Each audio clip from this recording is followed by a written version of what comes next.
مستقیم ما از ورزشگاه مرکزی شهر دوشنبه آغاز می شود. امروز در این ورزشگاه بازی نوبتی تیم منتخب ما دایر خواهد شد و این آخرین بازی تیم منتخب در سال 2024 است که در خانه خود یعنی در شهر دوشنبه برگزار می‌گردد و تیم منتخب ما امروز اینجا بر مقابل منتخب افغانستان بازی خواهد کرد. چند روز پیشتر البته بازی منتخب تاجیکستان بر مقابل تیم ملی نپال برگزار شده بود که اونجا بچه‌های ما توانسته بودند با حساب 4-0 غلبه به دست برند. این بازی دوستانه بود البته روز 13 و امروز روز 19 یعنی پس از 6 روز اکنون باز یک بازی دوستانه دیگر برای تیم منتخب تاجیکستان به نقشه گرفته شده است و از همه جای جالب این است که امروز بر مقابل منتخب ما دسته بازی میکند که رهبری آن یا اینکه نخترش سرمربی آن دسته سابق سرمربی تیم منتخب تاجیکستان است، یعنی عثمان توشف متخصص ازبک امروز متخصص ازبکستان یعنی نخترش امروز سرمربی تیم منتخب افغانستان است و او دسته خود را بر مقابل سابق شاگردان خود آماده کرده است و ما میدونیم که تقریبا همه بازیگرانی که امروز در هیئت اساسی تیم منتخب تاجیکستان بالا قرار دارند و به میدان آمده ایستادند. این بازیگران در گذشته از رهبری عثمان توشف در هیئت تیم منتخب ما بازی کرده بودند و از او به خود چیز آموختند. دسته به میدان میآیند. قبل از شروع بازی البته که سرودهای ملی کشورهای تاجیکستان و افغانستان صدا خواهد داد. بعداً ما باز گزارش خود را ادامه میدیم. حالا باشد سرودهای ملی رو میشنویم.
اینک سرود ملی جمهوری تاجیکستان صدا می‌دهد.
زنده باشه وطن، توجیکستانی آزادی من.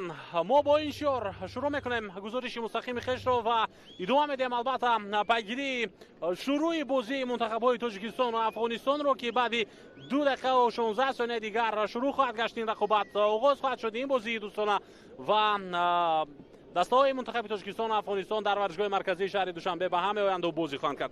خب یادآور میشیم پیش از همه که در بازی امروزه داوران از همسایه کشور ما از ازبکستان هستند، مخصوصا داور اساسی بازی امروزه خب ریسکولایف اخرول و همچنین یاورانی و اندری سپینکا و همچنین تیمور غینولین و داور چهارم در بازی امروزه گلمرادی سعدالله از تاجیکستان است. البته که همه ما و شما میدونیم.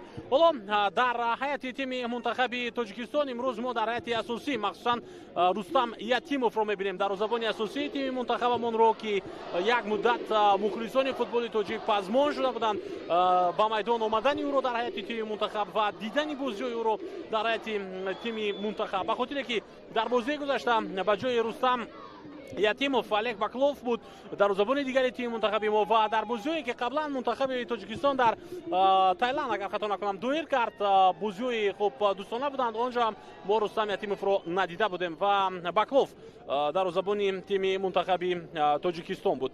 و امروز در آخرین بازی تیم منتخب تاجیکستان در سال 2024 سرمربی منتخب ما گیلا شکیلادزه این امکانیت را برای مخلصان فوتبال تاجیک داد، برای آنهایی که پزمان تماشای بازی رستم یتیموف بودند که این دروازه‌بان در هیئت اساسی به میدان بیاید و مخلصان و هواداران و بازی این دروازه‌بان را در هیئت تیم منتخب ما ببینند. البته برای رستم توجه کار بسیار خوب بالا جریان دارد در هیئت باشگاهی رستوف در چمپیونات روسیه که حتی احتمال دارد حالا دیگر باره خوب فوتبال روسیه برگردد به عرصه بین المللی. خب به خاطر که تحریم ها اند و چند مدت شد تا 2 سال اخیر از چمپیونات اروپا، از چمپیونات جهان و باشگاه این کشور از لیگ چمپیون ها و لیگ اروپا خب کناره شدند و ما امیدوار میشیم که با برگشتن فوتبال روسیه به خب میدان‌های بین المللی برای دروازه‌بان تیم منتخب ما هم امکان نشود که در ادامه از این دیده به سطح بلندتر برآید و شاید با دسته‌های بزرگتر خوب فوتبالی که در اروپا هستند گزارش کند رستم یتیموف که حالا در اکران‌های ما و شما قرار دارد. البته در مورد این دروازه‌بان دستون و مهیر حتما بعداً خواهیم گفت. حالا باشد بازی شروع می‌شود، ما با هیئت‌های دسته توجه میکنیم در آغاز گزارش خود و سرول از هیئت تیم منتخب تاجیکستان همچون دسته میزبان آغاز خواهیم کرد. رقم 1 رستم یتیموف، تحت شماره 6 وحدت حنانوف، رقم 5 منوشر سفرов، رقم 2 زویر جوراباєв، رقم 19 احتم نظرов کاپیتان دسته، تحت رقم 7 پرویزیون عمرباєв، رقم 17 احسان پنجشنبه، رقم 8 امیربек جوراباєв، رقم 10 علیشیر جلیلوف، تحت شماره 22 شهرام سمیев و رقم 15 شروانی مابادشویف. گیلا شکیلادزه سرمربی تیم منتخب تاجیکستان است.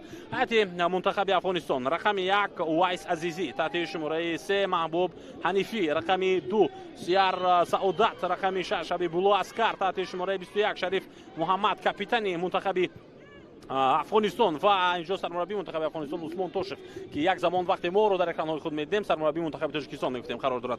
تحت شماره 21 شریف محمد، رقم 16 اسکزای جمشید، رقم 7 موسویر احدی، رقم 8 رحمت اکبری، رقم 14 ذوالفقار نظری، رقم 20 حسین زمانی، تحت شماره 18 امید موسوی و سرمربی تیم منتخب افغانستان چطوری که من بالاتر اشاره کردم عثمان توشف متخصص از همسایه کشور ما ازبکستان که در گذشته سرمربی تیم ملی ما بود. حالا اینجا کوشش کردند بازیگران ما و حتی با دروازه‌بان افغانستان با احتمال زیاد یکی از بازیگران ما کم ضرر هم رسوند و شاید حتی قاعده بازی هم ویران شده از طرف بازیگر تیم منتخب ما. حالا انتظار میشویم. بله اینجا دروازه‌بان منتخب افغانستان وایس عزیزی در زمین خوب است. مقابل او قاعده بازی ویران شد. از حد زیاد سخت حرکت کرد بازیگری ما. ва дар лаҳзаи охир вақте ки коргардон мехост ба идомаи бозӣ, вақте ки бозигарони мунтахаби Афғонистон ба ҳуҷум гузаштанӣ буданд, мехост ба идомаи бозӣ таваҷҷӯҳ кунад. Дар ҳамин ҳолат ба назар расид ки ҳамлагари мо бисёр сахт ва шадид бархӯрд кард бо хуб бозингари тими мунтахаби Афғонистон бо дарвозабон. ва имрӯз як чизи ҷолиби дигар дӯстони арҷманд ин аст ки мо дар майдон мухлисони мунтахаби Тоҷикистонро мебинем ки шумораашон кам нестанд. албатта пас аз ҷоми Осиё ки дар оғози соли 2024 буд ва тими мунтахаби мо як марҳилаи хеле ва хеле олиро пушти сар кард, марҳилаеро дӯстони арҷманд тими мунтахаби мо пушти сар кард ки дар футболи тоҷик аввалин бор рӯй дод ва албатта бо ин бачаҳое ки дар экранҳои худ мо мебинем, бо ин бачаҳое ки дар ҳайати мунтахаби Тоҷикистон ҳастанд, тими миллии мо дар ҷоми Осиё то ба даври чаҳорякниҳоӣ рафт. Ин аввалин бор буд ки мо дар ин мусобиқа ширкат кардем, аз гурӯҳ баъдан баромадем ва аз даври ҳаштакниҳоӣ гузаштем то ба даври чаҳорякниҳоӣ рафтем. Ин рӯйдоде буд ки ягон маротиба дар гузашта дар таърихи футболи тоҷик иттифоқ наафтода буд. баъд аз ҳамон марҳила мунтахаби мо албатта ба мушкилӣ рӯбарӯ шуд. яке аз сабабҳои асосиро ҳам аз мунтахаби Тоҷикистон рафтани сармураббии мо гуфта мешавад. Петр Шегарт, мутахассиси хорватие ки тарки хуб мунтахаби Тоҷикистон кард ва албатта бо дастаи мо дигар корро идома надод. Бо эҳтимоли зиёд хуб инҷо ба тавофуқ расиданд тарафайн ва баъдан ёварио Гелашекиладзе ба ҳайти сармураббӣ таъин гардид ва зери роҳбарии ин мутахассиси гурҷӣ мунтахаби Тоҷикистон дар марҳилаи интихобии ҷоми ҷаҳон ки мо албатта як марҳилаи хеле мушкилро бозам пушти сар кардем. Бар муқобили Арабистони Саудие ки онҷо Роберто Манчини сармураббӣ буд бозӣ кардем.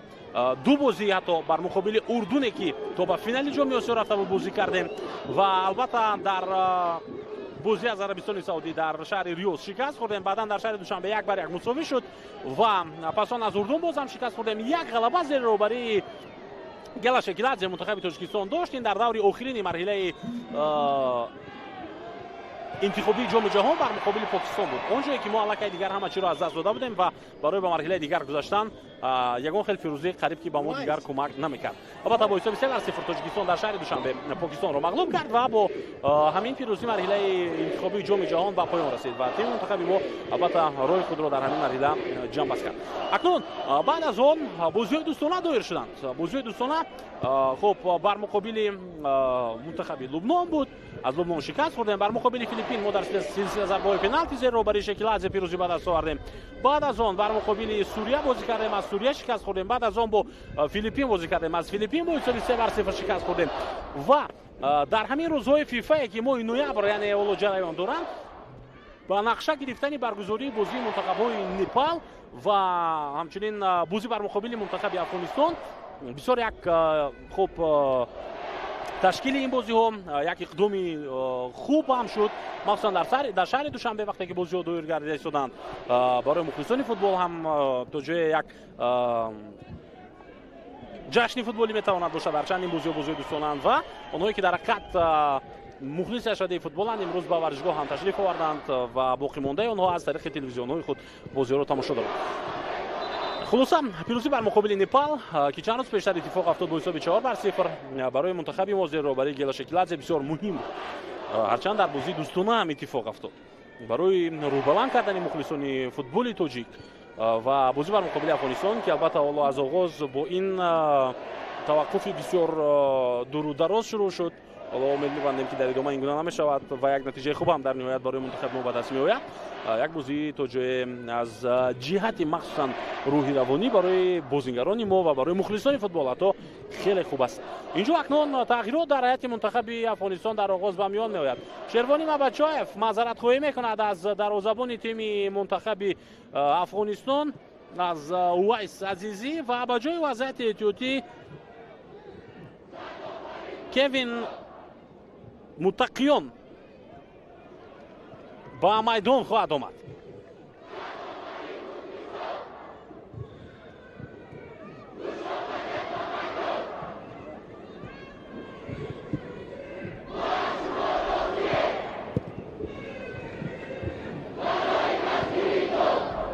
мухлисони тими мунтахаби Тоҷикистон ҳоло бо шиорҳои худ, бо суханҳои худ дар оғоз бисёр гарму ҷӯшон дастгирӣ карда истоданд футболбозонро ва ин ҳолате ки рух дод, ин албатта ҷои таассуф ҳам дорад ки дар як бозии дӯстона як бозингар ин гуна осеб мегирад.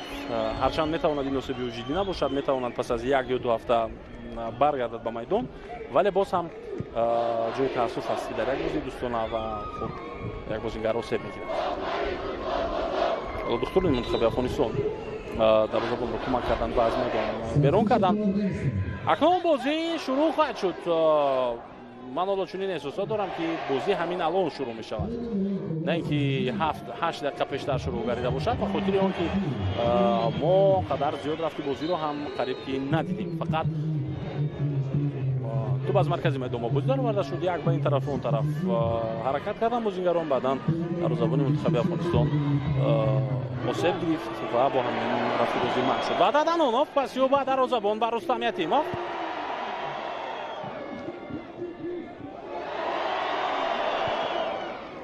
Парвизҷон Умарбоев пасёб ба Манучер Сафаров.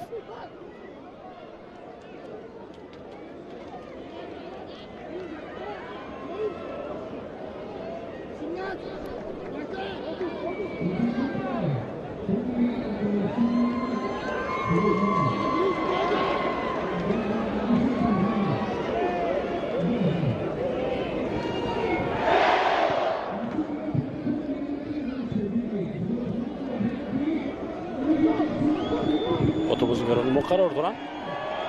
Назаров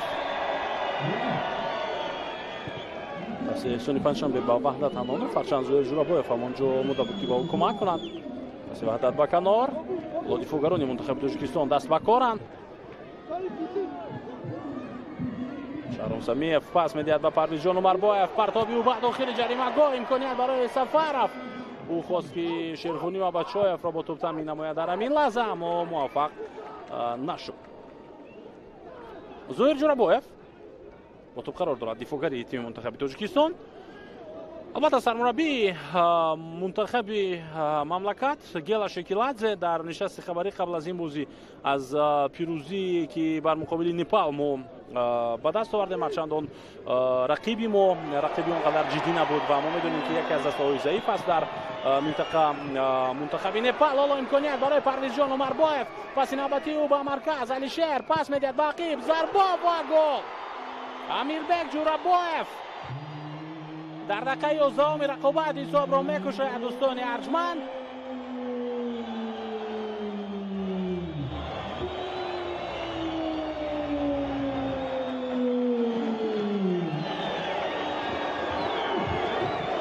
аз то сар будани Амирбек Ҷурабоев, аз ин ки албатта дар сари худу нисбат ба дигар бозингарон мӯи камтар дорад, футболбозони мунтахаби Тоҷикистон истифода мебаранд ва чанд шапотиам ба сари ӯ мезананд.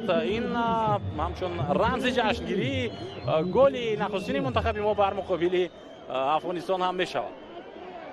яъне ин маъноро дорад ки дар мунтахаб фазои дохилӣ бисёр хуб аст. яъне бозингарон ба ҳам бештар аз ин ки ҳамдаста бошанд дӯстанд ва бояд ҳамин гуна ҳам бошад дар як даста, дар як махсусан мунтахаб. ва инҷо мо саҳнаи такрори голро дидем. акнун рақобат идома меёбад. бо то боз ҳам бозингарони мо қарор доранд. дар мавриди Гела Шекиладзе ҳарфҳои ӯ ва рақиби гузаштаи мо ки Непал буд ҳарф мезадем.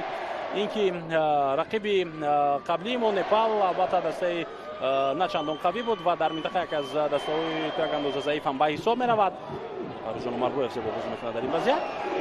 хуб мо пирӯзӣ ба даст овардем. сармураббии мунтахаби мо аз ин чиз изҳори хушнудӣ ҳам кард дар нишасти хабарӣ қабл аз бозӣ бар муқобили Афғонистон ва ӯ гуфт ки албатта барои мо мисли обу ҳаво зарур буд ба даст овардани ҳамин пирӯзӣ. баъди он ҳама бозиҳое ки то ҷое бо нокомӣ барои мунтахаби мо ҷамъбаст шуда буд ва пеш аз ҳама ин бозиҳоро рабт дод сармураббии мунтахаб ба ин ки махсусан ҳамин ду бозии дӯстона бозиҳои санҷишианд барои тими мунтахаби мо ва як марҳилаи омодагӣ ҳам ба ҳисоб мераванд барои баъдан баргузор кардани бозиҳо дар марҳилаи интихобии ҷоми осиё ки моҳи марти соли 2025 баргузор хоҳад гашт. яъне тими мунтахаби мо дар марҳилаи интихобии ҷоми осиё 2027 иштирок хоҳад кард ва сармураббӣ ишора карданд ки тақрибан рақибоне бо мо рӯбарӯ хоҳанд шуд ки ҳамин гуна сад доранд ва шояд қавитар.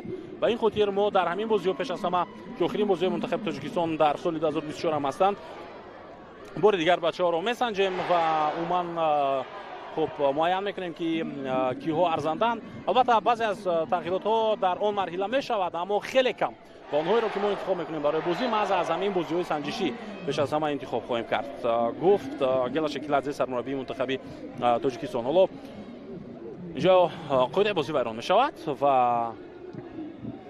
Анчер Сафаров хато бозӣ кард дар ҳамин вазъият.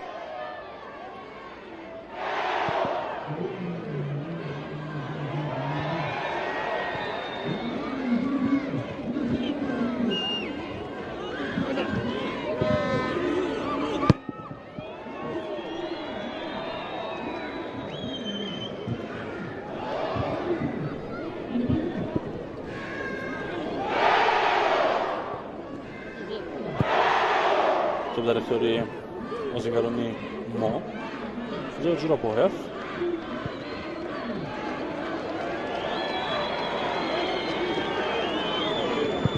Баҳрат Ҳанонов суба марказ червонӣ натавонист тӯбро дар ихтиёри худ нигаҳ дорад.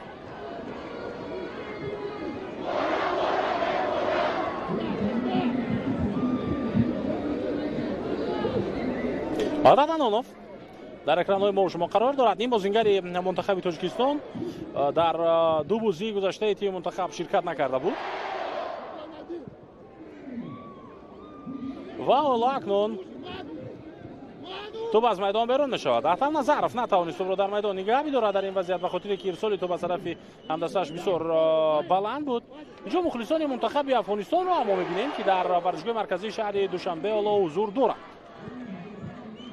албатта дар кишвари мо хуб мухлисони тими мунтахаби Афғонистон ҳам кам нестанд. ҳоло ҳуҷуми мунтахаби Афғонистон Зоир Ҷурабоев ин ҳолатро тавонист бартараф кунад.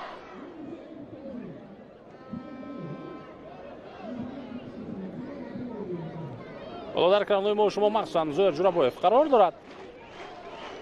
дар мавриди Ваҳдат Ҳанонов гуфтем ки дар бозии қаблӣ дар ду бозии гузашта иштирок накарда буд вақте ки бозиҳо дар Таиланд доир шуданд муқобили Сурия ва Филиппин ва набудани ӯ то ҷои таъсир ҳам расон ба бозӣ. тӯб аз пои бозингари мунтахаби Афғонистон аз майдон берун мешавад. тувани марказ инро ишора карда истодааст.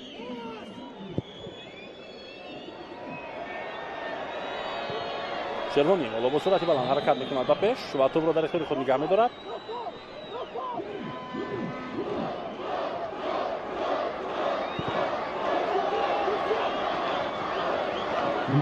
эсони панҷшанбе Ахтам Назаров тӯбро дар майдон нигаҳ дошт капитани мунтахаб, аммо баъдан тӯбро аз даст дод.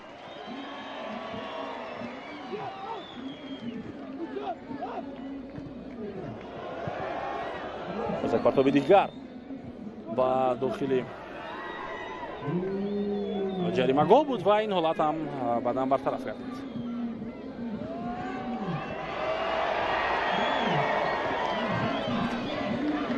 Анчер Сафаров Амирбек начандон дуруст идора кард дар ҳамон ҳолат, вале ба ҳар ҳол тӯб баъдан ба ихтиёри Шаҳром Самиев рафт. ҳоло бозингарони мунтахаби Афғонистон бо тӯб қарор дорад. хуб дар ин миён мунтахаби Афғонистон низ бозии худро баргузор кард ва ин дидор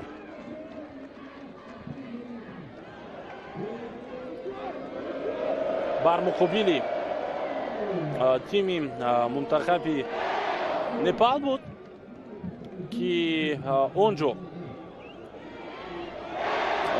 албатта Непал бо ҳисоби 2-0 Афғонистонро шикаст дод.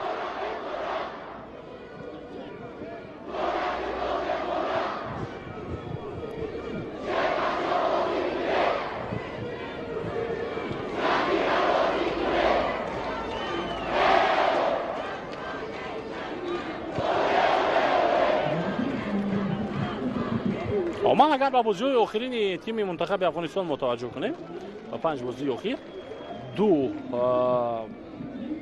мусовӣ, 1 пирӯзӣ ва 2 бохт дорад ин мунтахаб.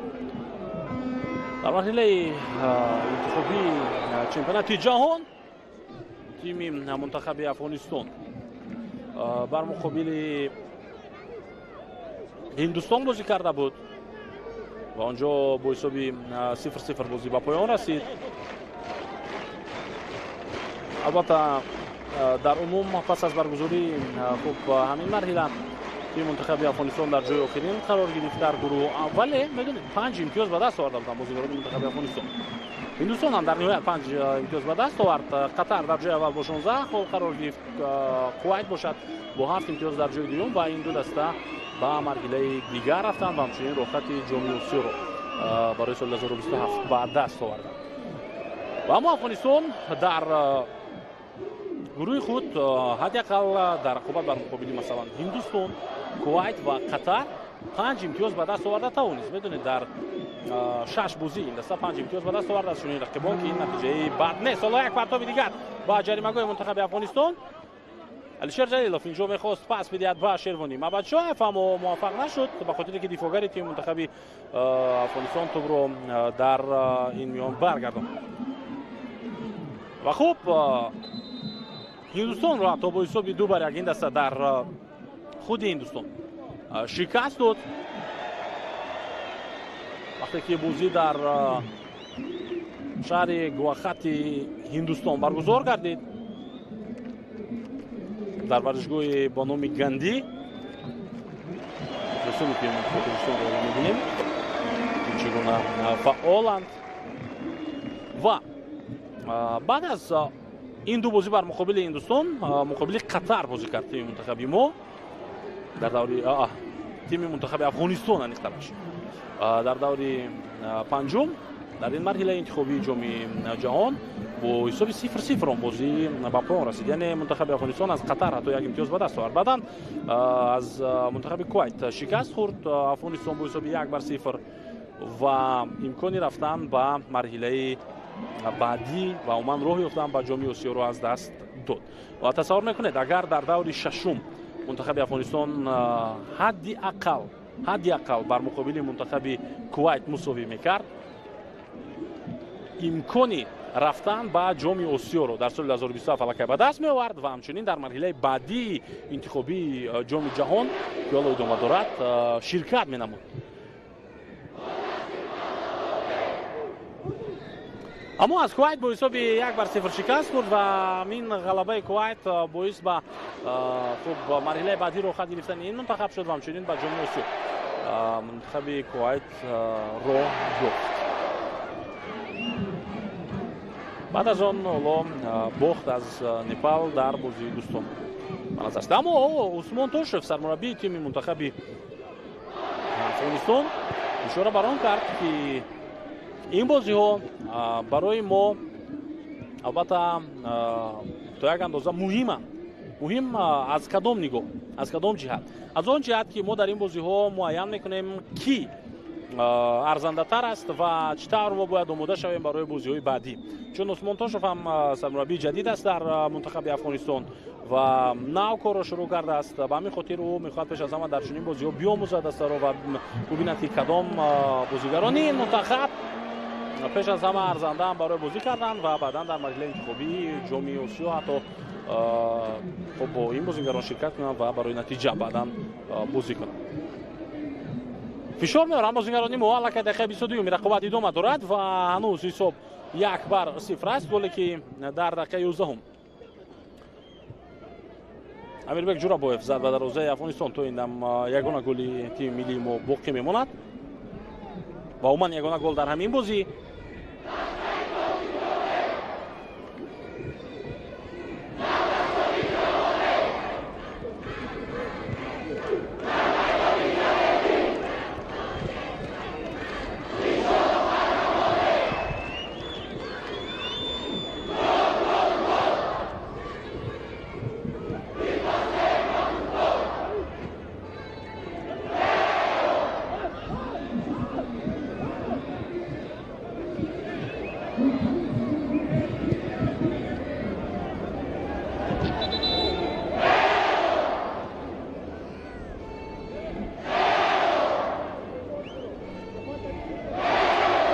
Парвизҷон Умарбоев ҳоло дар экранҳои мо шумо қарор дорад ва ҳоло эҳтимоли он ҳам ҳаст ки ӯ низ иваз шавад. бале, эҳтимол не, балки аниқ аст. Умарбоев ҳоло ишора мекунад ки аз пушти сер гирифт.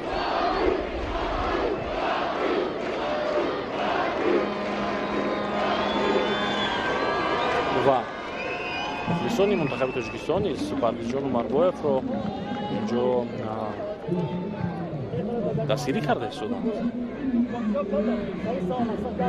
Парвизҷон Умарбоев охирин бор албатта пеш аз бозиҳои дусолаи мунтахаби Тоҷикистон рӯзи 10 ноябр дар ҳайати дастаи ЦСКА ба 1948 бар муқобили тими Хипар онҷо бозӣ кард ва дар даври 15-уми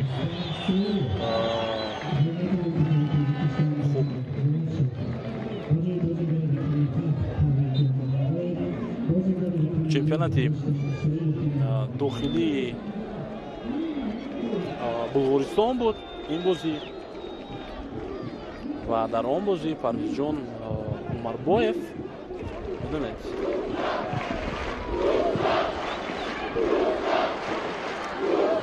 ба задани гол ҳам даст ёфт ва нахустин голи ӯ буд дар 10 бозӣ ки ин мавсиму дар ҳайати бошгӯҳаш бозӣ мекард. Шервонӣ Мабачоев ҳамчун Сафаров Шервонӣ Мабачоевро дуруст нафаҳмид ва бозигари мо дубора худаш маҷбур мешавад ки ба ақиб баргардад ва тӯбро баргардонад. ҳоло паси навбати ӯро боз ҳам Манучер Сафаров қабул карда натавонист.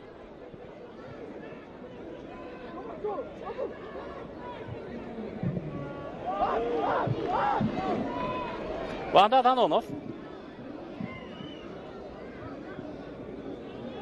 шояд акнун Рустам Ниятимовро ҳам инҷо мо дигар бора бубинем бо ту ба хотири оне ки ҳоло бозигарони мунтахаби Афғонистон на чандон фаъол ҳам ҳастанд, на чандон махсусан дар ҳуҷум бозӣ карда истоданд. Ба ин хотир Рустам Ниятимов дар бозии имрӯза дар майдон ҳоло дар қисми истироҳат аст. тағйирот шуд дар ҳайати тими мунтахаби мо. акнун ба ҷои Парвизҷон Умарбоев мо дар ҳайати асосӣ Рустам Соевро мебинем дар идомаи ин бозӣ. ходи бозӣ вайрона шудааст бар муқобили Самиев ва инҷо тӯб аз майдон берун мешавад. бале, акнун аут аст ба фоидаи бозигарони мо.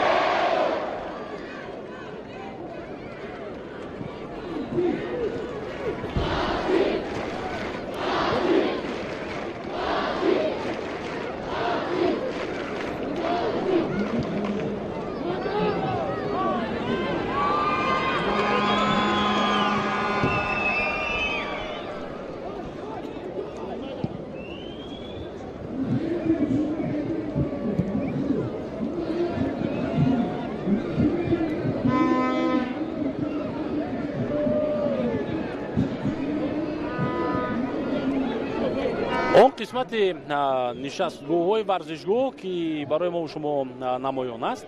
ҳоло мебинем ки чӣ хел аз мухлисон пур шуда истодааст. Партоби навбатӣ ба дохили ҷарима гол зарба ва яке аз голҳои зеборо мо мебинем. инҷо дарвозабони мунтахаби Афғонистон ишора дорад ки офсайд буда, аммо доварон чизе намегӯянд ва Шаҳром Самиев бо ҳамдастаҳои худ ин голро ҷашн мегирад. чӣ як голи зебое! мухлисони тими мунтахаби Тоҷикистон ҳам шодиву нишод мекунанд. албатта кам-кам резиши борон дар шаҳри Душанбе оғоз мешавад. боридани борон ва умедвор мешавем ки ба рафти баргузории ин бозӣ ва ба дастгирии мухлисон таъсири зиёд намерасонад. саҳнаи таклорро мебинем. аз канор Рустам Соеров тӯбро ирсол кард. офсайд набуд ва чӣ як голи зебое дар иҷрои Шаҳром Самиев. Рустам Соеров бозигаре ки навак аз ҳайати эҳтиётӣ ба майдон омад ба ҷои Парвизҷон Умарбоев паси головар анҷом медиҳад ва ҳамлагари мунтахаби Тоҷикистон бо сар голи зебое мезанад. Ту ба тири дарвоза расид ва баъдан ба тури он ворид шуд.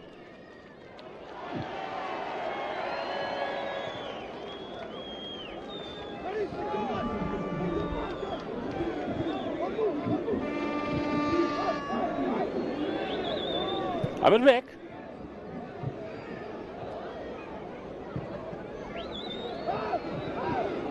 инҷо Манушер Сафаров тӯбро бахи бармегардонад ва тӯб дар ихтиёри Зуир Ҷурабоев буд. дар бозии гузашта ки тими мунтахаби мо бар муқобили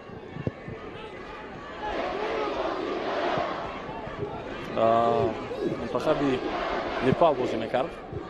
албатта барои мухлисон ба варзишгоҳ ташриф овардан ва бозиро аз наздик дидан каме мушкил буд, ба хотире ки рӯзҳои боронӣ буд ва дар вақти баргузории бозии мунтахабои Тоҷикистону Непал ҳам резиши шадиди борон ба чашм мерасид. инҷо зарбаи навбатиро иҷро мекунад Манушер Сафаров, аммо тӯб аз дарвоза дуртар рафт.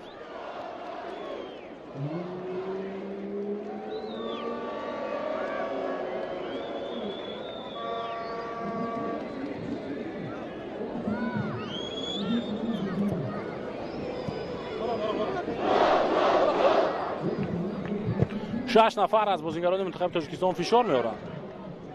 Шервони Мабачоев қариб буд ки тӯбро ба ихтиёри бозингарони мо бармегардонд дар ҳамин ҳолат, аммо муваффақ нашуд. Асиадат Ҳанонов ба канор, Шаҳром Самиев. ҳуҷуми навбатии тими мунтахаби Тоҷикистонро мебинем. Шервони Мабачоев дар ётаи се нафар аз пой афтонида мешавад, вале ва садои уштаки доварро ҳамо мешунавем. акнун зарбаи ҷаримавӣ ба фоидаи бозингарони мо.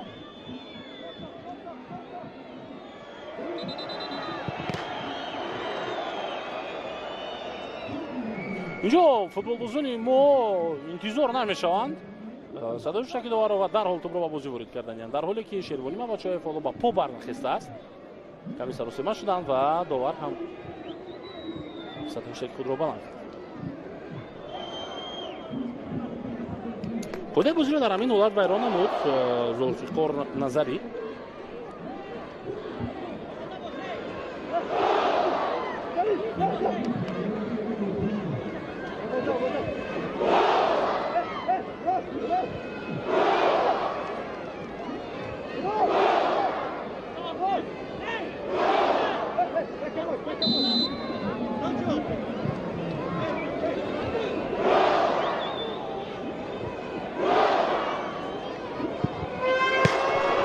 бисёр як зарбаи хуб ҳам буд инҷо, аммо чӣ ҳайф ки ин зарба ба гол анҷом намеёбад. тӯб аз майдон берун мешавад. қариб буд ки Алишер Ҷалилов аз зарбаи ҷаримавӣ мехтара шахтам назар гол мезад капитани мунтахаби Тоҷикистон, аммо зарбаи задаи ӯ ба сутуни дарвоза бархӯрд ва хоб баъдан партобе ки Алишер Ҷалилов дошт баландтар рафт ва тӯб аз майдон берун шуд. бештар аз ним соат аз оғози бозии мунтахабҳои Тоҷикистон ва Афғонистон пушти сар мешавад. ҳисоб аллакай 2-0 ба фоидаи бозингарони мунтахаби Тоҷикистон. дар дақиқаи 11 Амирбек Ҷурабоев ва дар дақиқаи 27 Шаҳром Самиев голҳои мунтахаби Тоҷикистонро заданд. имконият дорад Рустам Соеров, ӯ дар дохили ҷаримагоҳ бо тӯб қарор дорад. пас ба Манушер Сафаров бозигузори навбатии бозингарони мо. Рустам Соеров мехост дубора тӯбро баргардонад ба Манушер Сафаров, аммо инҷо тӯб аз майдон берун мешавад ва Шервони Мабачоев бо эҳтимоли зиёд дар дохили ҷаримагоҳ аз по афтидааст.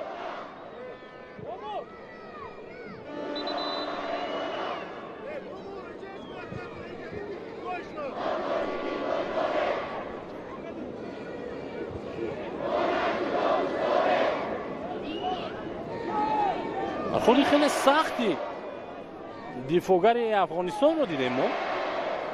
мухлисони тими мунтахаби Тоҷикистон ҳанӯз ҳам ташриф оварда истоданд.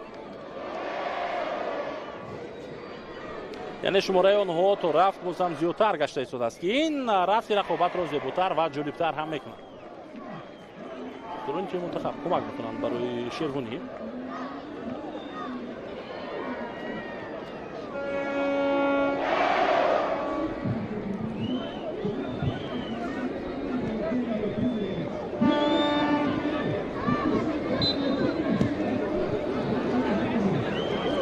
تا حالا بازیگران منتخب افغانستان جانبی دروازه ما یگان هجوم، یگان ضربه، یگان حالت خطرناک رو نتوانستن به میان بیارن. باز یک امکانات دیگر شیروانی مبدشایف این دفعه ضربه زده او رو دفاعگر برمیگرداند. عکس هجوم منتخب افغانستان زایر جوراباєв توپ رو برمیگرداند به اختیار خود. صورت افزایی امیربک جوراباєв، اما امیربک نتوانست در کوشش خود به توپ برسد و در همین حالت امید موسوی توپ رو به اختیار خود در آورد و بعدا بازیکن منتخب افغانستان توپ رو گرفت. اینجا باشد احتم نظرف خود بازی رو ویران کرد. او بر مقابل موسوی احدی خطا بازی کرد. جمشید اسکزا یعنی منتخب افغانستان. این اولین حمله است در اجرای منتخب افغانستان که خب احسان پنجشنبه اون رو برطرف میکند. پس او با شهرام سمیف اوت و فایده منتخب تاجیکستان. مقابل محبوب حنیفی خود بازی برای نگردیده بود. شیروانی مبدشایف،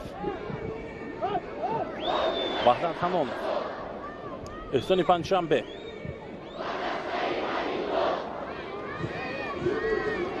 زایر جوراباєв،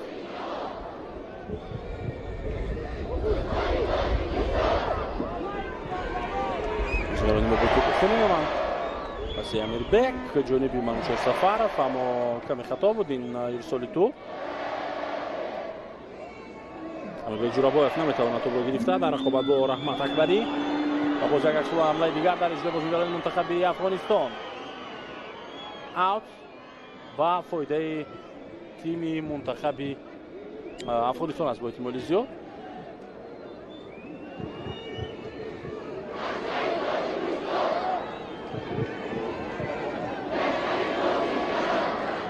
نه با فایده ما است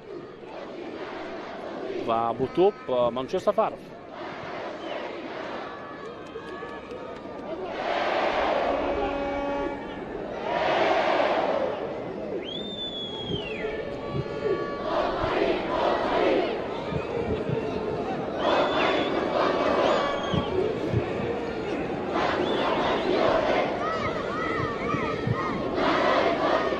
اکنون پس از 35 دقیقه بازیگران منتخب افغانستان به خود اجازه میدهند که در مرکز میدان توپ رو دوره کنند. اونها اینجا پس شریف محمد پس به دروازه‌بان و متقین با اون نفری که متقیون اون نفری که از احتیاطی به میدان آمد و اینجا اکنون اشتباه دفاعگر، اما دروازه‌بانی تیم منتخب افغانستان دستش را نجات میدهد. احسان پنجشنبه بسیار خوب حرکت کرد، فشار آورد، توپ را گرفت اما فرصت را استفاده بردن نتوانست. بازیکن نوبتی بازیکن منتخب افغانستان این دفعه جدی‌تر آنها به هجوم میروند. زایر جوراباєv خود بازی را ویران کرد.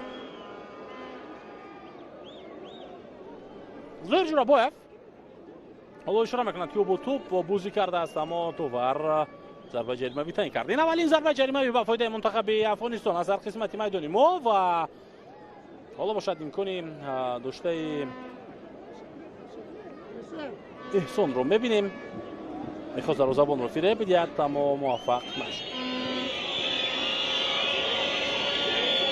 چگودانی عثمان تاشف حالا کوشش میکنند از این وضعیت استفاده برن. پرتاب و جریمه، گل، ضربه و گل. منتخب افغانستان با دروازه تاجیکستان گل میزند. دوستان ارجمند در دقیقه 37 جمشید اسکزای مؤلف گل شد. در وضعیت‌های استانداردی بازیگران تیم منتخب افغانستان حالا در یگانه وضعیت استانداردی خود اونها موفق میشن. ба инҷо мухлисонашон ҳам шотию нишод мекунанд.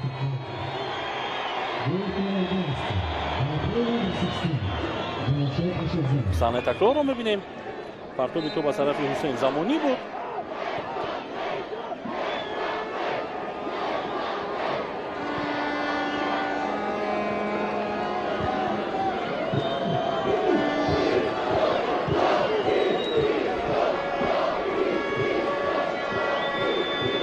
аҷаб, тими мунтахаби афғонистон дар бозӣ бар муқобили непал хеле заиф ба назар мерасид. онҷо дар ниҳоят бо ҳисоби 2-0 то шикаст худа буд. инҷо акон як бархурди сахти дигар байни бозингарон ба миён меояд. корти сурх ба рустам ятимов ба дарвозабони тими мунтахаби тоҷикистон ҳоло дода мешавад. дар чунин бозиҳои дӯстона ин гуна бархурдҳои сахт умуман дар футбол умуман зебо нест. довари марказ ҳоло ин корти сурхи худро дигар пас намегирад, магар ҳарчанд ин бозии дӯстона аст ва дар ин бозӣ мо вар надорем. дар ҳол саҳнаи такрорӣ ҳамон вазиятро мебинем.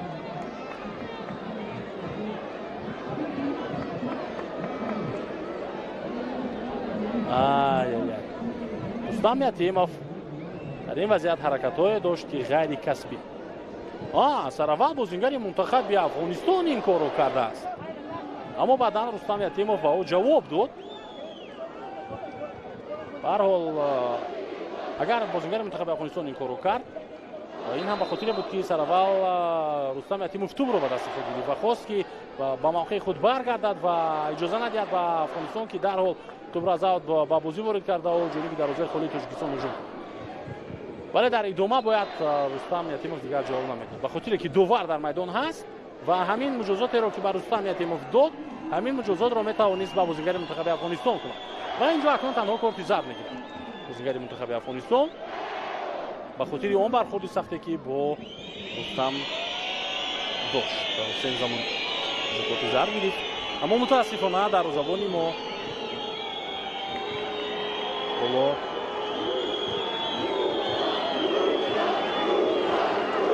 аз майдон хориҷ карда мешавад ва ҳоло хеле барвақт аст. ҳамагӣ дақиқаи 41 рақобат аст ки идома дорад ва бубинед шумораи зиёди мухлисонеро ки ба варзишгоҳ ташриф оварданд. ман бовар дорам ки ками кам 30 ё 40% ин мухлисон дар баробари дастгирӣ кардани тими мунтахаби тоҷикистон барои тамошои бозии рустам ятимов омода буданд.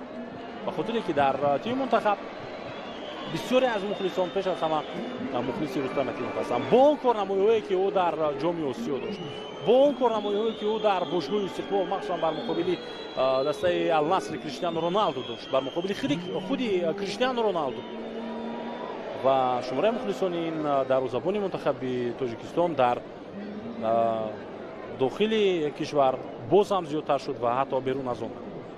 умед мусавӣ нест, инҷо корти зард мегирад.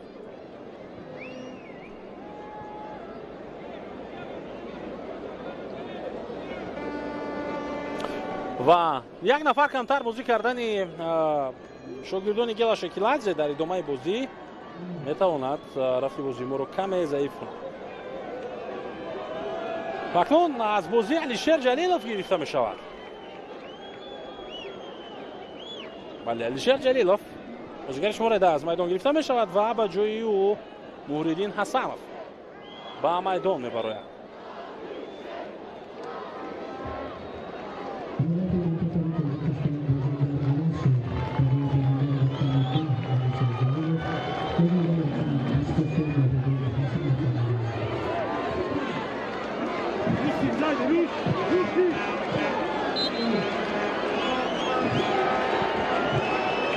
ҷӯйнабати мунтахаби афғонистон боз як ирсоли дигар ба ҷаримагоҳ Шаҳром Самиев пасю ба Рустам Соеров. Мирбек маҷбур мешавад ки тӯбро дар ихтиёри худ нигоҳ дорад. Ахтам Назаров.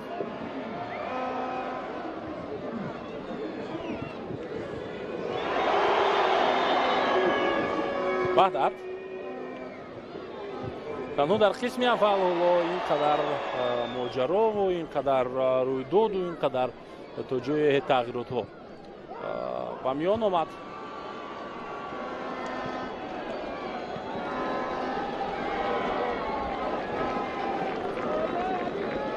дар ҳамла боқӣ мемонанд бозингарони мо ва инҷо аз авт бояд то ба бозӣ роварда шавад. акнун дар хатти нимҳимояи мунтахаби тоҷикистон эҳсони панҷшанбе ва Медбек Ҷурабоев бозӣ хоҳанд кард, албатта бидуни Алишер Ҷалил.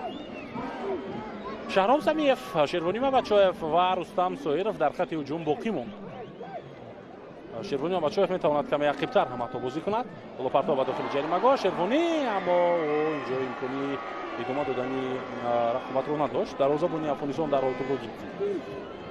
бо ин тағйироте ки баъди корти сух гирифтани Рустам Ятимов сармураббии мунтахаби Тоҷикистон анҷом дод, мо чунин хулосагирӣ карда метавонем ки Шекиладзе сармураббии мо намехоҳад ки тими мунтахаб новаста аз ин ки як нафар корти сух гирифт ва як аз камтар дар майдон боқӣ монде мо ба хатти дифоъ гузарад ва дар дифоъ бозӣ кунад. бо аз майдон гирифтани нимҳимоятгар ва боқӣ гузоштани се ҳамлагар дар бозӣ шакли бозии мунтахаби Тоҷикистон ҳамон тавре ки буд бояд боқӣ бимонад. яъне дастаи мо таҳти рақами 1 бозӣ кунад, дастаи мо бештар дар ҳуҷум бошад, дастаи мо барои задани голҳои зиёдтар бозӣ кунад. хуб мебинем ки акнун дар идома то куҷо ин андешаи сармураббӣ кор медиҳад ва то куҷо муваффақ мешаванд бозигарони мо. ҳанӯз ба майдон ташриф овардани мухлисони тими мунтахаби Тоҷикистон идома дорад ва шумораи мухлисон ва ҳаводорони футбол дар майдон то рафт зиёдтар гашта истода аз ҳамлаи навбатии Афғонистон. бартараф карда мешавад ин вазъият аз ҷониби Ваҳдат Анонов ва Рустам Соиров бо суръати баланд аксулҳуҷуми тими мунтахаби Тоҷикистонро шурӯъ мекунад. касе инҷо ба ӯ кӯмак нахоҳад кард. аз ҳамдастаҳояш Шервонӣ ақибтар буд. Шаҳром Самиев хеле дур дар канор ва бар муқобили Рустам қоидаи бозӣ вайрон гардид.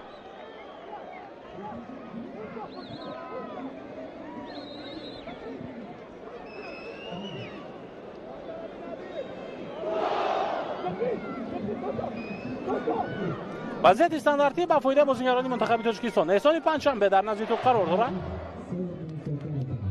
ба қисми якуми бозии мунтахабҳои Тоҷикистон ва Афғонистон 7 дақиқа илова карда мешавад. 7 дақиқа ба хотири оне ки дар оғози ин бозӣ Увайс Азизи осеб гирифт ва чанд дақиқа он ҷо талаф шуд. баъдан боз ҳолати дигар ҳам буд ва ҳоло бошад дар охир моҷарои Рустам Ятимов ва бархурди ӯ бо бозигари мунтахаби Афғонистон. ҳоло партов ба ҷаримагоҳ зарба ва қариб буд ки ту ба дарвоза ворид мегардид. инҷо зарбаи кунҷӣ аст. охирин маротиба ту ба бозингари мунтахаби Афғонистон расидааст.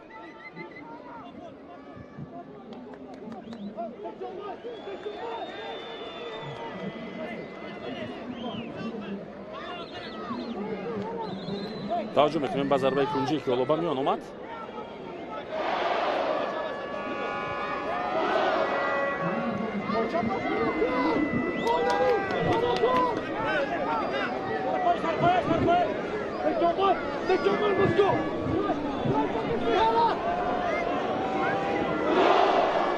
эҳсони панҷшанбе партоби ӯ ба ҷаримагоҳ бартараф гардид ин ҳолат. ба ҳар ҳол бозингарони мо дар ҳамла боқӣ мемонанд. боз ҳам як имсоли дигар дар иҷрои эҳсон баланд ва тӯб аз майдон берун мешавад.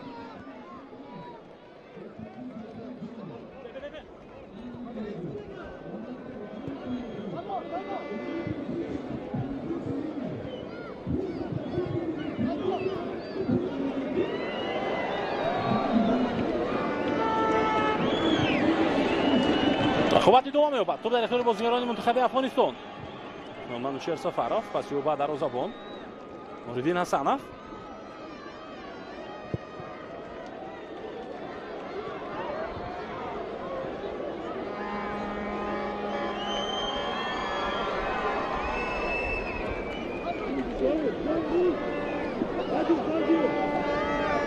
бозигузориҳои бозигарони мунтахаби Афғонистонро мебинем. албатта дар майдон як нафар камтар мондани футболбозони мо дар рафти ин бозӣ бетаъсир нест. ҳоло бо ин ҳисоб мебинем ки ба хати дифоъ таваҷҷӯҳ мешавад аз ҷониби бозигарони мо. Манчестер Сафаров тӯбро ба тими мунтахаби Тоҷикистон баргардон. Шаҳром Самиев инҷо мехост ки дарҳол тӯбро дубора пас бидиҳад ба Манучер Сафаров, аммо муваффақ нашуд ва дифоъгари тими мунтахаби Афғонистон инҷо тӯбро аз майдон зада берун кард. Червони Мабачоев, партоби ӯ аз аут.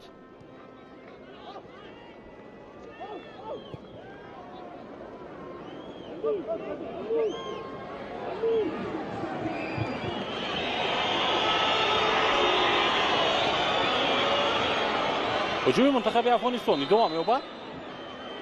инҷо офсайд ҳам будааст. довар ҳоло ин офсайдро ба инобат мегирад.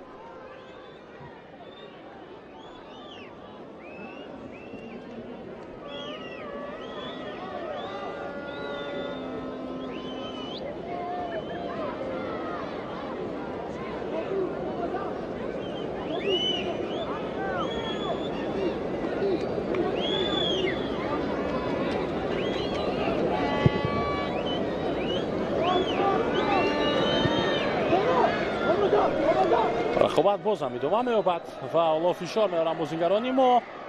қоидаи бозиро Шервонӣ вайрон кард дар ин вазъият.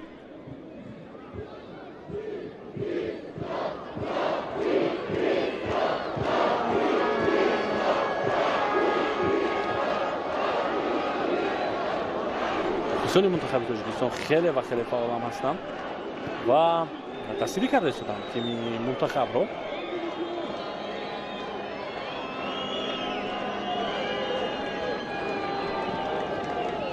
Шариф Муҳаммад баси капитани мунтахаби Афғонистон инҷо каме ба пеш буд.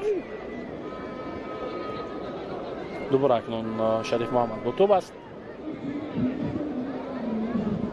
дирӯз ӯ дар нишасти қабл аз бозӣ, нишасти хабарӣ қабл аз бозӣ ҳузур дошт дар канори Усмон Тошев. Ман капитани мунтахаби Афғонистонро дар назар дорам ва иброз дошт ки бозӣ бар муқобили Тоҷикистон ва умуман ин бозиҳои дӯстона аз як тараф барои Афғонистон осон нестанд, аз тарафи дигар бошад то ҷои муҳиманд.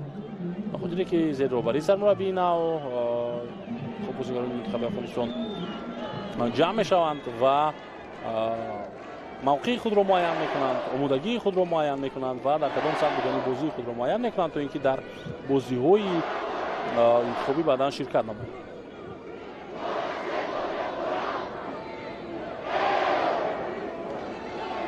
Манчестер Сафаров зарбаи ӯ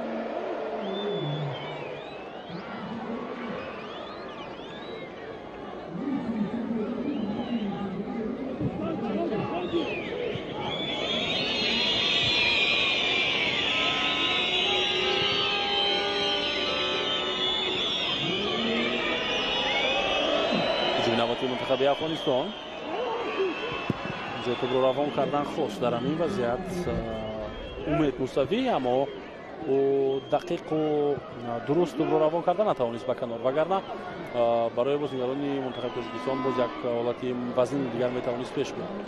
аут ба фоидаи Афғонистон гуфта мешавад. Шаҳром Самиев каме инҷо дағал бозӣ кард, вале ба ҳар ҳол қоидаи бозиро вайрон накард. дақиқаи ҳафтуми илова кардаи довар дар қисми аввал ҷараён дорад.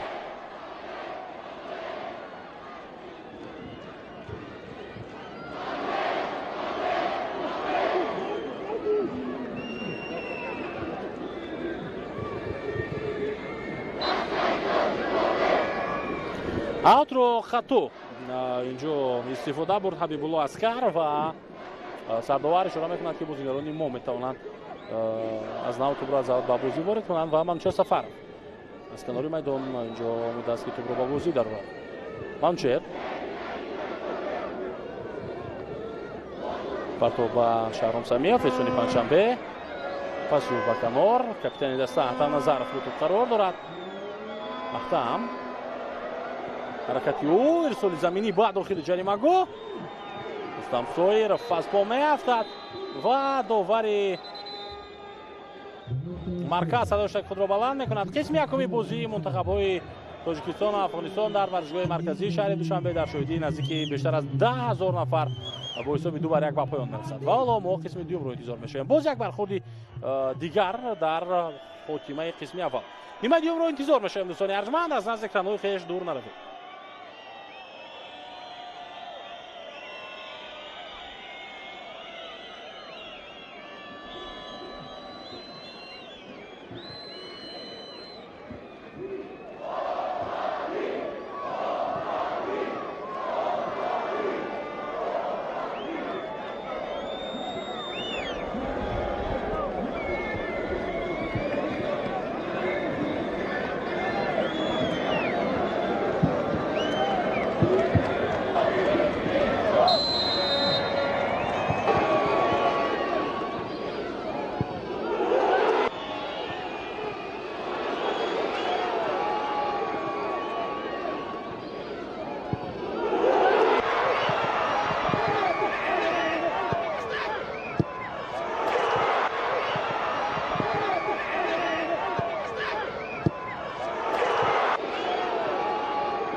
телевизиони варзиш онҳое ки ҷараёни бозии мунтахабҳои тоҷикистон ва афғонистонро тамошо карда истоданд ва қисми аввалро пайгирӣ карданд, мо дубора ба пахши мустақим бармегардем. Дубора бармегардем ба хуб варзишгоҳи марказии шаҳри Душанбе, ба он ҷое ки ин бозии дӯстона ҳоло баргузор гашта истодааст ва баъд аз қисми аввал ёдовар мешавем ки ҳисоб 2-1 аст ба фоидаи тими мунтахаби тоҷикистон.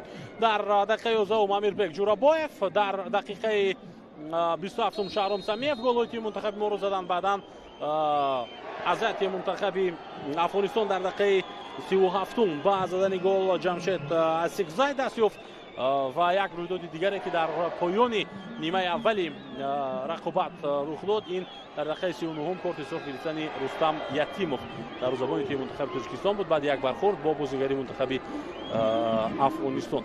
Хулоса бо ин ҳисоб боло қисми якуми бозӣ ба поён расид ва нимаи дуюм акнун шурӯъ мешавад ва мо умедвор мешавем ки ҳарчанд ин бозии дӯстона аст, аммо бозигарони мо метавонанд дар нимаи дуюми рақобат бозии арзанда нишон бидиҳанд ва ин бартарии худро аз даст надиҳанд ва ба пирӯзӣ бирасанд.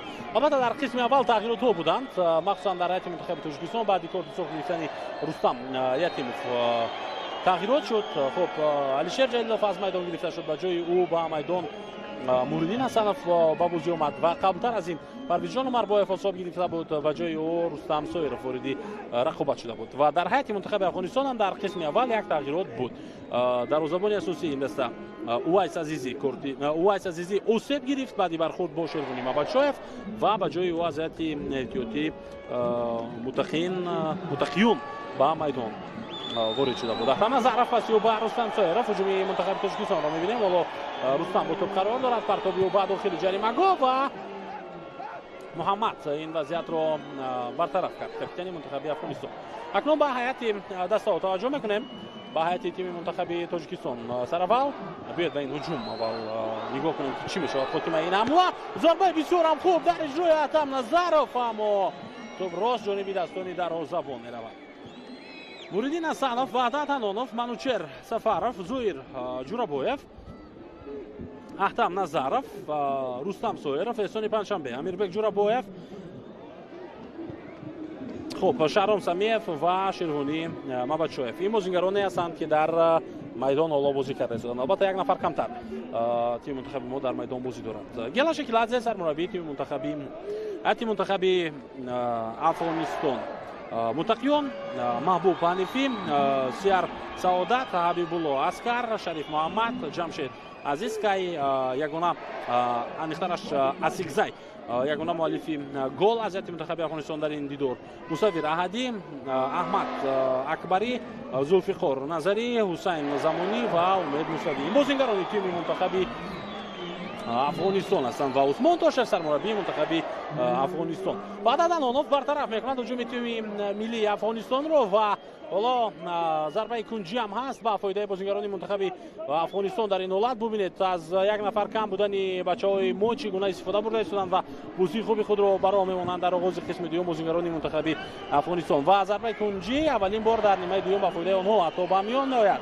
Муриддин Ҳасанов бисёр хуб ба пеш омад ва тӯбро гирифт.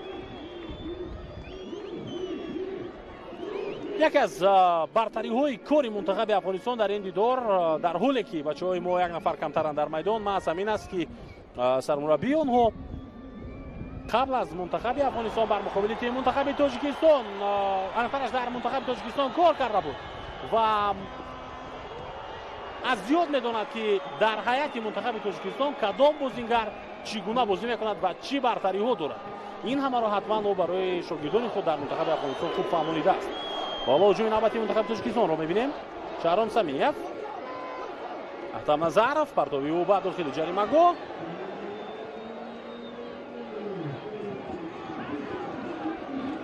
нобаста аз ин дар нимаи аввал бозигарони мунтахаби Тоҷикистон бозии хуб нишон доданд, яъне бартари худро нисбат ба рақиб нигоҳ дошта тавонистанд. Эҳсони Панҷшанбе тӯбро мегирад, аммо довар ишора мекунад ки қоидаи бозиро вайрон кардааст Эҳсон. хулоса бозигарони мо дар қисми аввал бартарии худро нигоҳ дошта тавонистанд.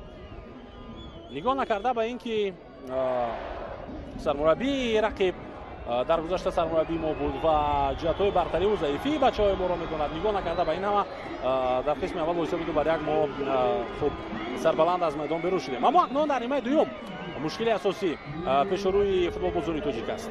мушкили асосӣ ҳам ин ки рақиб як нафар бештар аст дар майдон ва бозингарони мо бояд ки ба андозаи бозингари 11-уми афғонистон зиёдтар бидаванд ва зиёдтар заҳмат бикашанд. инҷо офсайд гуфта мешавад. заҳнаи такрорро мебинем. бале, инҷо офсайд буд.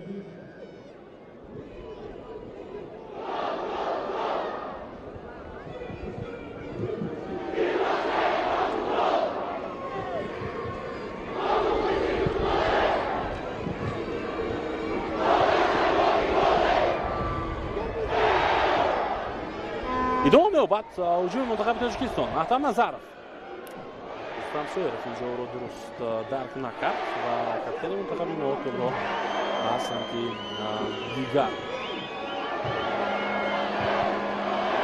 равон. хуб, дар ҳайати эҳтиётии мунтахаби тоҷикистон ва ғайр аз Муриддин Асанов ва Рустам Соеров ки аллакай ба майдон омаданд, боз дигар бозигарон ҳастанд. ҳоло таваҷҷӯҳ мекунем ки киҳо дар ҳамла Манучер Ҷалилов, Ҳамадуни Камолов, дар хати ними ҳимоя Далер Шарипов ҳамчунин ҳамлагари дигар, Шуҳрат Элмуродов дар хати ними ҳимоя, Нуриддин Амроқулов дар хати ҳуҷум, Алишер Шукуров бозигари хати ними ҳимоя, Содиқҷон Қурбонов дар дифоъ, Табрез Исломов ва ҳамчунин Далерҷон Баротов дар дарвоза. Дарвозабони бошгоҳи Саравшан.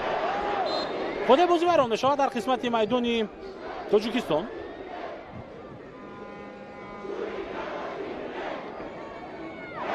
ки қоида бозиро вайрон кард дар ин вазъият? муқобили Раҳмат Акбарӣ эсони панҷшанбе бо эҳтимоли зиёд.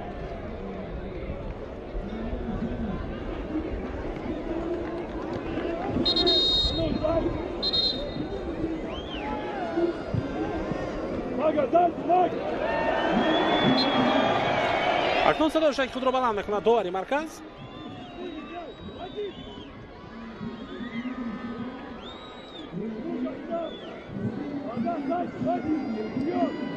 خیلی غیر قابل قبول است دیدن این که منتخب تاجیکستان همچون دسته دوم در میدان بازی میکنند بر مقابل تیم منتخب افغانستان. البته سبب هم دارد. سببش این که یک نفر کمتر است ما در میدان. به خاطر که در دقیقه 39 رستم یتیموف کارت سرخ گرفت. اما اکنون بعد کارت سرخ رستم یتیموف بازیگران ما مجبور میشوند که بیشتر در دفاع بازی کنند. و در نیمه یکم برخوردها و نافهمی‌ها بین بازیگران منتخب تاجیکستان و افغانستان خیلی زیاد هم به نظر رسید. اصلا در ورزش، مخصوصا در فوتبال، این گونه برخوردها باید قریب که نباشد. مخصوصا در یک بازی دوستانه.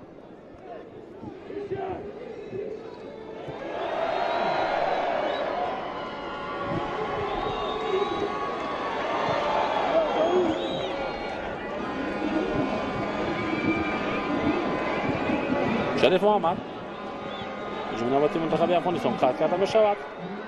به جوراباєв پس او هجومی بی شیروانی مبادشاєв بود اما بازم بازیگران منتخب افغانستان توپ را به اختیار خود برگرداندند.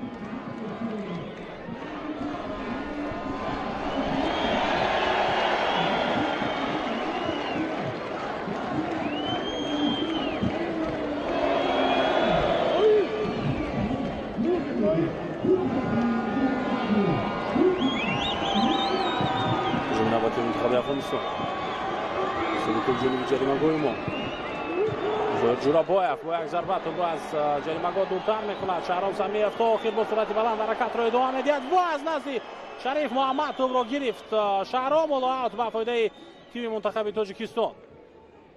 بسیار زیبا حرکت کرد و اما شریف محمد کاپیتان منتخب افغانستان اعتراض دارد که توپ به دست بازیگر ما رسیده است. اما در این بازی البته که ور نیست. حالا کمک داور میتواند اینجا یوری کند.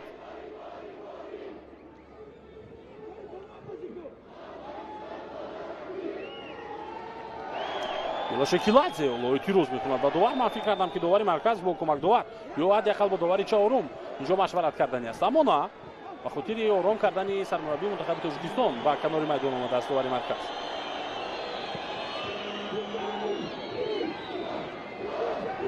Ахтам Назаров мегузорад ки тӯб аз майдон берун шавад. бубинед ки шумораи мухлисони тими мунтахаби Тоҷикистон дар варзишгоҳ чӣ гуна зиёд шуд.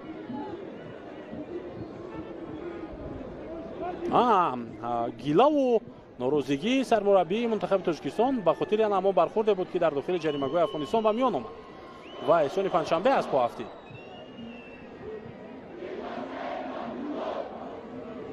Ҳамчер Сафаров як нафар бубинед 4 нафарро чӣ гуна дар ин ҳолат дар гирди худ ҷамъ мекунад ва тӯбро ба онҳо намедиҳад. Назаров акнун тӯбро тавонист ки ба ихтиёри бозигарони мунтахаби Тоҷикистон баргардонад. Амирбек, Рустам Соиров.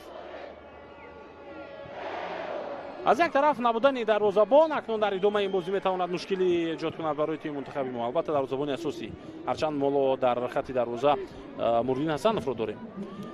аз тарафи дигар набудани Алишер Ҷалилов дар маркази майдон айни ҳол эҳсос мешавад.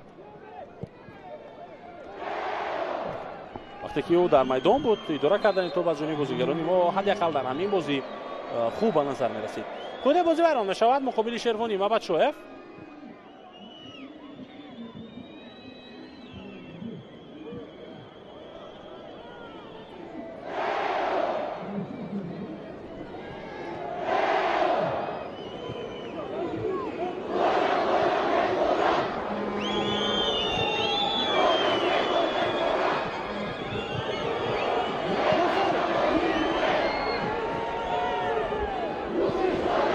зарбаи кунҷӣ ба фоидаи тими мунтахаби Тоҷикистон ба миён омад. Рустам Соиров инҷо зарбаи кунҷӣ кор мекунад.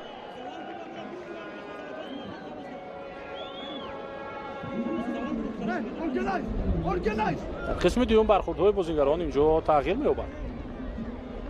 дар нимаи аввал агар ин гуна ҳолат пеш меомад, як нафар эътироз мекард, нафари дуюм аз дастаи рақиб ҳатман сари ӯ дуд мезад. ҳоло дар қисми дуюм онҳо дасти ҳамро мефишоранд, даст ба гардан мекунанд мисли ду дӯст ва суҳбат карда ба дохили ҷаримагоҳ мераванд.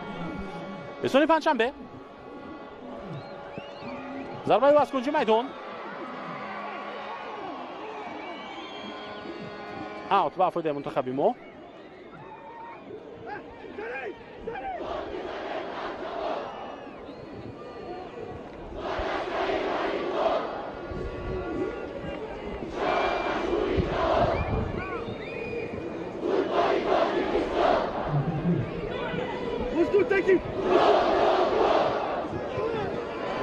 дохили ҷаримагоҳ бозигари дигари мо аз пой меафтад, вале довар боз ҳам хомӯш аст. ин дафъа чӣ шуд? эҳсони панҷшанбе боз ҳам аз по афтид.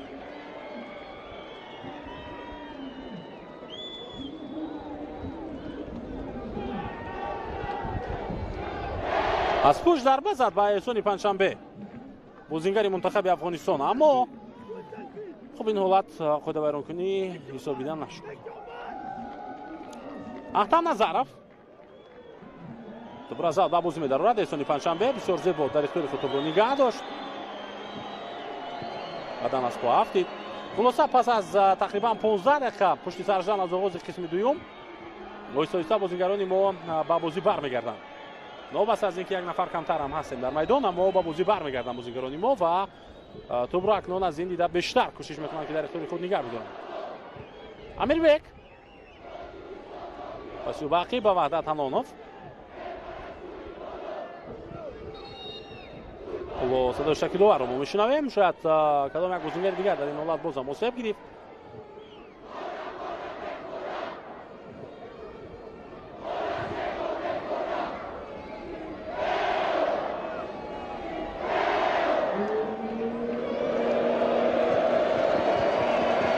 бархурди Манучер Сафаров ва Мусаввир Аҳадӣ бозигари тими мунтахаби Афғонистон инҷо ба миён омадааст. ба ҳамин хотир сардовар рафти бозиро манъ кард. боз як бозигари дигари мо аз пой меафтад, вале довар боз ҳам садои шакли худро баланд намекунад.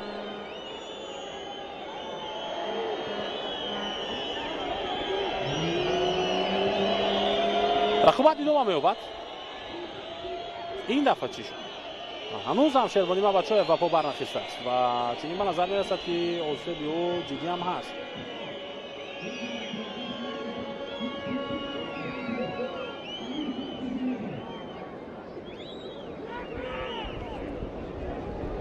Шервонӣ аз пушти бозингари мунтахаби Афғонистон омад, ҳоле ки Маҳбуб Ҳанифӣ мехост пас бидиҳад ва бархурди сахт ҳам буд, аммо қоидавайронкунӣ ҳисобида нашуд ин вазъият. ва акнун кӯмаки духтурон барои Шервони Мабадшоев лозим аст дар ҳамин лаҳза.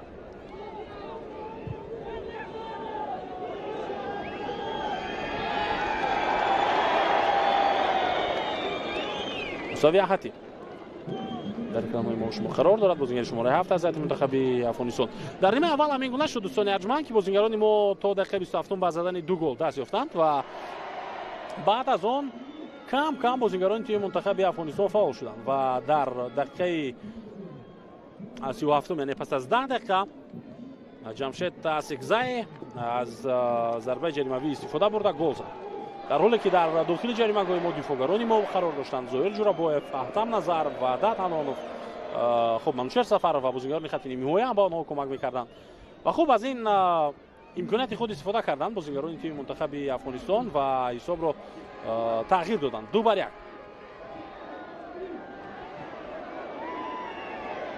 инҷо боз як бархурди дигар ба миён омад. эҳсони панҷшанбе бо бозингари мунтахаби Афғонистон ҳоло бархӯрданд.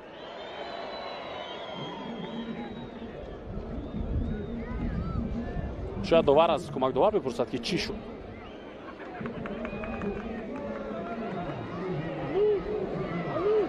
бубинед Ваҳдат Ҳанонов хеле ҷиддӣ аст дар ин вазъият ва намефаҳмад ки чаро бозингари мунтахаби Афғонистон худро аз по афтод.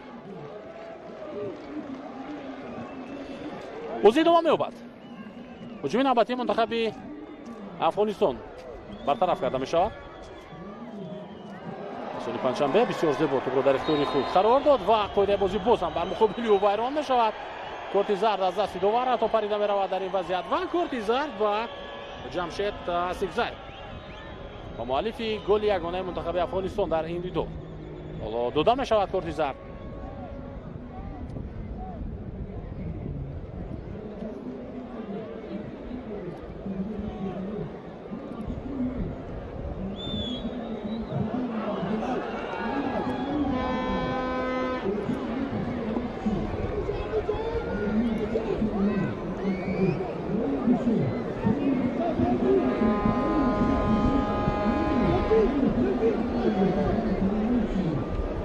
усмон тошев сармураббии мунтахаби Афғонистонро мебинем ки бо ситоди мураббиёни дигар инҷо чӣ гуна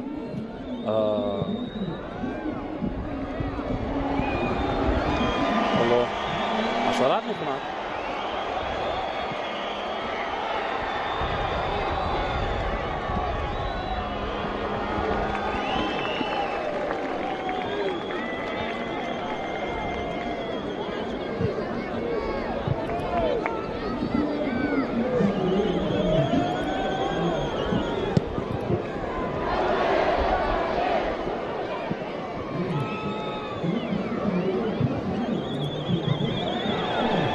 идомаи рақобатро мебинем. бозам садои штаки довар баланд мешавад. бозам қоидаи бозӣ вайрон шуд. ин дафъа бар муқобили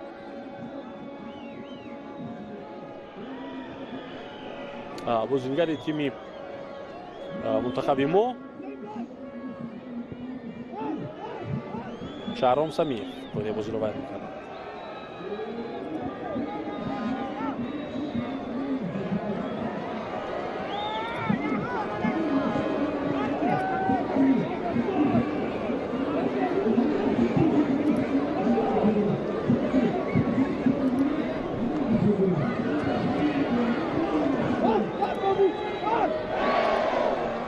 توپ در اختیار بازیگران ما.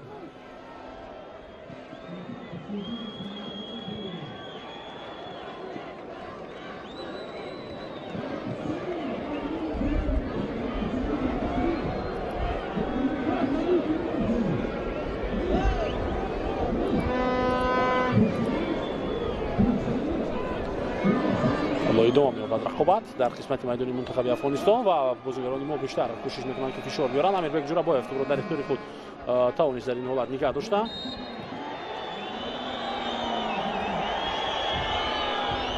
червони Мамадшоев аз по меафтад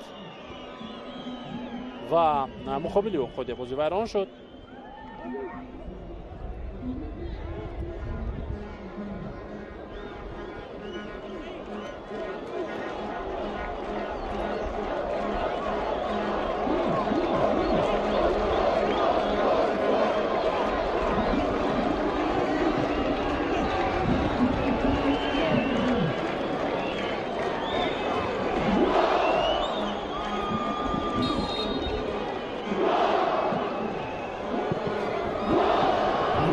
рақобат ва партов ба дохили ҷаримагоҳ. Рустам Соеров боз як партови дигари ӯ дарвозабони мунтахаби Афғонистон ба пеш меояд ва тӯбро мегирад дар ин лаҳза. ӯ иҷоза намедиҳад.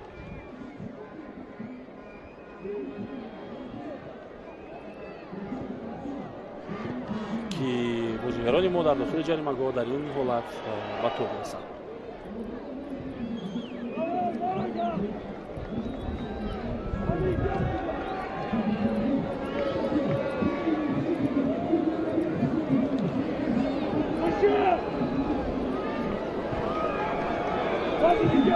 توپ در اختیار بازیگران منتخب افغانستان.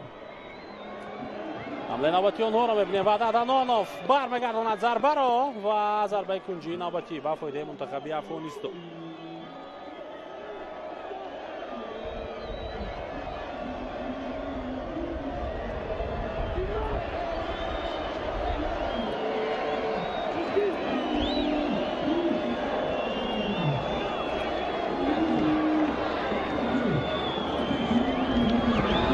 با داخل جریمه‌گاه و برطرف کرده می‌شود این ҳолат.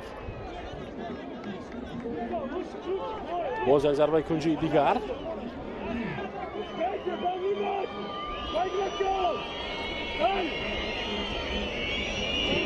اکنون بازیگران ما باید در این ҳолат به‌نهایت احتیاطکار باشند به خاطری که می‌تواند پاسم مانند همون ضربه جریمه‌گی شود که قبلا بازیگران منتخب افغانستان با سبب آن به زدن گل دست یافتند. شریف محمد اعتراض میکند با کمک داور که گویا تو به دست او رسیده بود و کمک داور دید این وضعیت رو. به هر حال خوب شد که این ҳолат برطرف شد.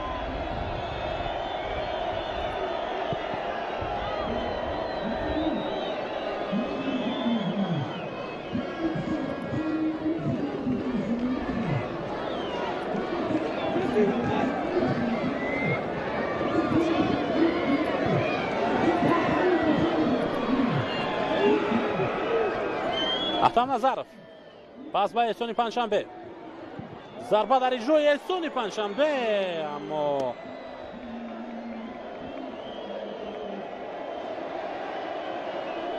баландтар меравад ин зарба ва мухлисони тими мунтахаби Тоҷикистонро бубинед ки чӣ гуна ҳоло дастгирӣ карда истоданд тими мунтахабро.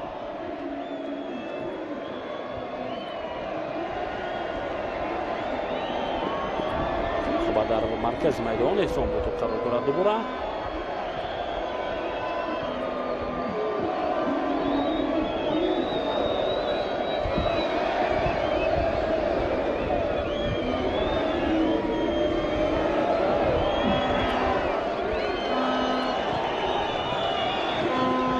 шаҳром самиев аз по меафтад бар муқобили худ бозӣ вайрон нашудааст. Гела Шакиладзе эътироз мекунад вале хуб ин ҳолат ҳолати маъмулӣ гуфта мешавад ва бозӣ давом меёбад.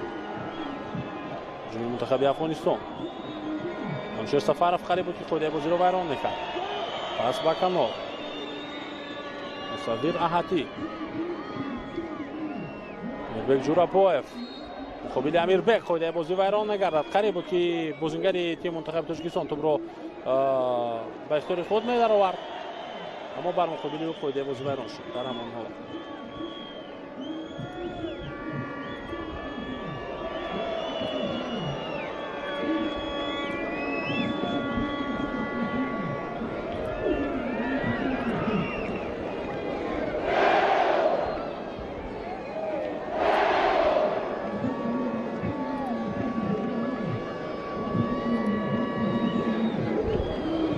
амирбек ҷурабоевро лозим аст ки ором шавад ба хотире ки дар қисми аввал як ҳолати ҳамин гуна муфаҳмо то ҷое оварда расон ки Рустам Ятимов аз майдон берун карда шуд ва инҷо голи сеюм зада мешавад. дӯстони арҷманд Рустам Соиров ба задани гол даст меёбад. акнун ҳисоб 3-1 ба фоидаи тими мунтахаби Тоҷикистон мешавад.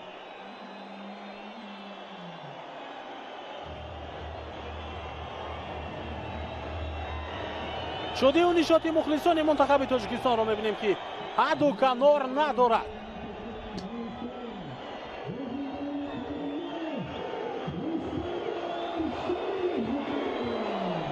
санаи такрори ин голро мебинем.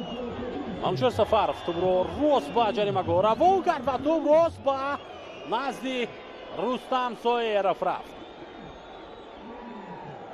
ҳамин чиз лозим буд дар ҳамин лаҳза ба тими мунтахаби Тоҷикистон.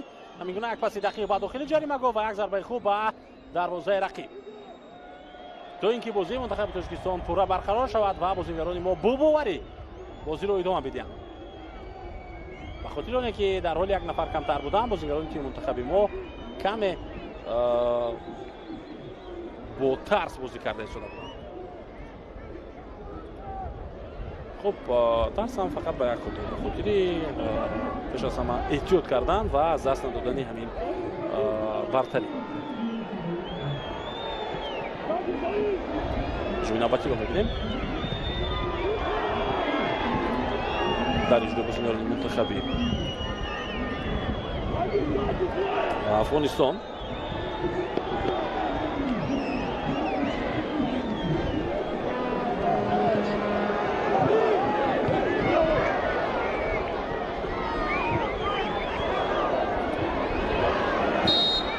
садои шакиловар баланд мешавад инҷо.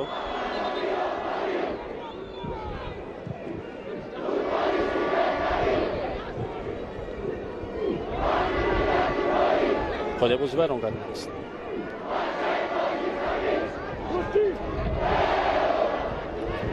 رستم خود بازی برون کرده است.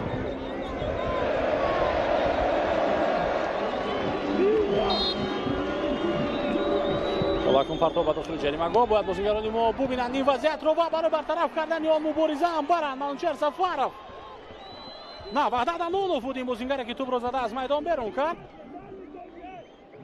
санаи такрорро бибинем. аҳади ирсол намуд тӯбро ба дохили ҷаримагоҳ. тӯб ба Манучер Сафаров аввалан расид ва баъдан ваҳдат бо як зарба тӯбро аз майдон зада берун кард. бозам партоби аҳади ба дохили ҷаримагоҳи мо. Нуриддин Асанов аввалин шуда ва тӯб мерасад дар ҳамин ҳолат ва иштибоҳи мусаввир аҳади.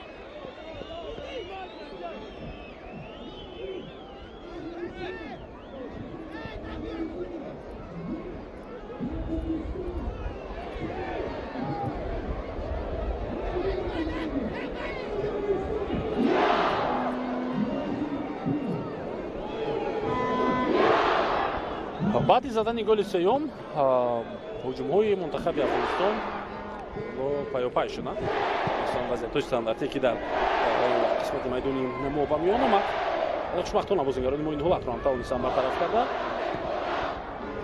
тимҳои мунтахаби Тоҷикистон ва Афғонистон дар таърихи худ байни ҳам дар гузашта бозиҳо доштанд. хуб, 6 бозӣ буд. аз ҳамин 6 бозӣ танҳо як бозии расмӣ онҷо соли 2008 баргузор гардида буд ки тими мунтахаби мо бо ҳисоби 4-0 Афғонистонро мағлуб карда буд. ва медонед дар марҳилаи интихобии ҷоми осиё буд, агар фикр мекунам, дар як гурӯҳ мунтахабҳои Ҳиндустон, Тоҷикистон, Туркманистон ва Афғонистон қарор доштанд ва тими мунтахаби Тоҷикистон баъдан дар ҷои дуюм дар тухмаи ҳамон рақобатҳо мавқеъ гирифта. баъд аз он дастаҳо 5 дафъаи дигар бо ҳам бозӣ карданд ва ин 5 бозӣ бозиҳои дӯстона буд. соли 2010, соли 2013, 2014 ва 2016 соли 2019 бар муқобили Афғонистон бозӣ карда будем ва охирин бозии дӯстона бар муқобили Афғонистон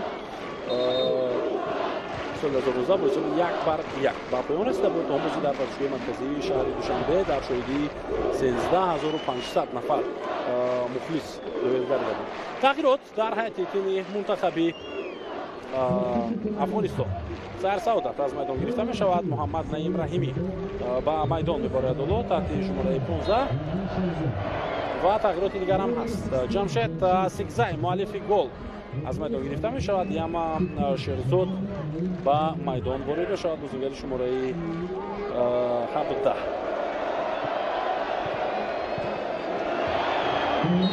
حالت افساید.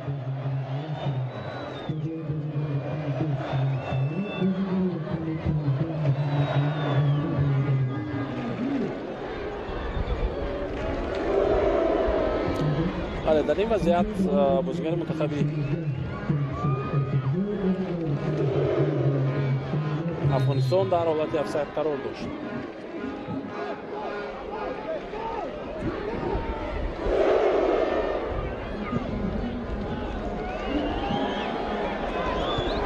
دقیقه 76 رقابت ادامه دارد. بازیگران منتخب تاجیکستان باز هم با توپ قرار دارند. اینجا زورجورابویف پس می‌دهد به پیش و رستم سویف نمره ازش داد گل سوم و تا قاعده بازی رو ویران کرد.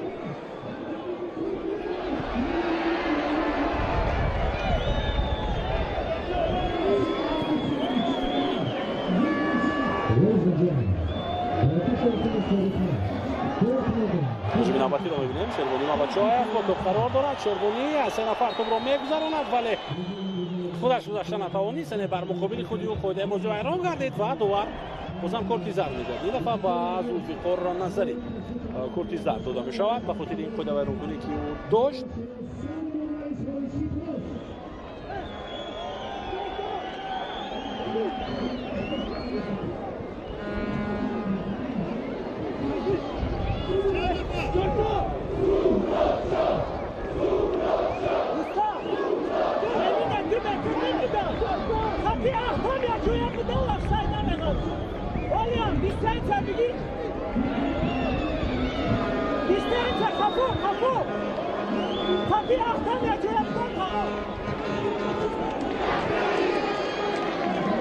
Ахтам Азаров.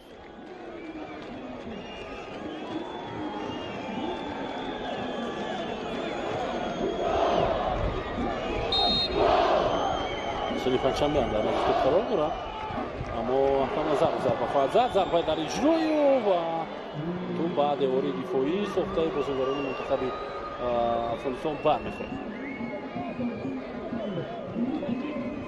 شادی محمد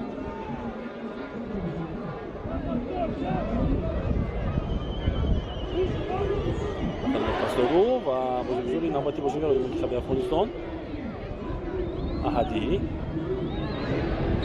شهرام سمیف با دست بازی میکند و اکنون با بازیگری منتخبی ما کورتی زرد داده میشود.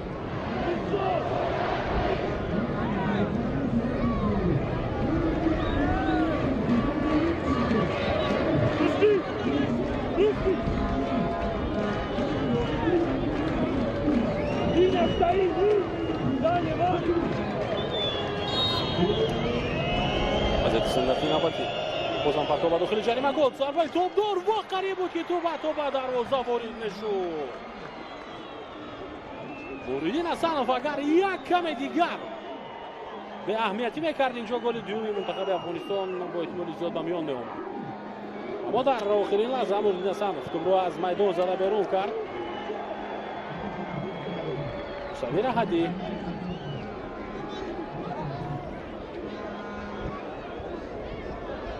قریب بود که یکی از گل‌های غیر عادی را میزد.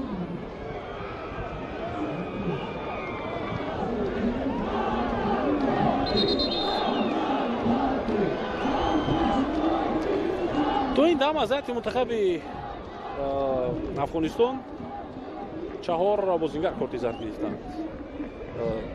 حسین زمانی، موسوی، سیکزای و بازیگر نفر دیگر و شهرام سمیف و بازیگر از منتخب تاجیکستان کارت زرد. حالا شیروانی مابچاєв دیگر حرکت را ادامه دادن نمیتواند و اینجا دخترانی منتخب تاجیکستان دعوت کرده میشوند برای کمک رسانیدن به او ва дар ҳайати эҳтиётии тими мунтахаби тоҷикистон дар хати ҳуҷум Нурдин Амроқулов аст ки метавонад ба майдон биёяд. хуб Манучер Ҷалилов аст метавонад ба майдон биёяд. аммо агар Гела Шекиладзе ҳатто пас аз дақиқаи 80 бихоҳад ки дар хати дифоъ касеро ё ки дар хати нимҳимоя касеро ворид кунад, пас ба ҷои Шервонӣ Мабачоев метавонад ин корро кунад. бисёр як саҳнаи зебо аз тарафи мухлисони футболи тоҷик инҷо ба миён оварда мешавад ва ин зебогии варзишгоҳи марказии шаҳри Душанберо боз ҳам бештар мекунад. Усмон Тошев зарбаи мунтахаби Афғонистон ки ба қавле дар ин бозиҳои дӯстона ҳоло бештар ба фикри омӯхтани вазни даста аст ва санҷидани маҳорати бозигарони мунтахаби Афғонистон аст. аз ин бохтҳо ҳатто бо эҳтимоли зиёд ба худ чизе мегирад. сари камбудиҳое ки дар ин мунтахаб ҳаст дар идома кор кунад.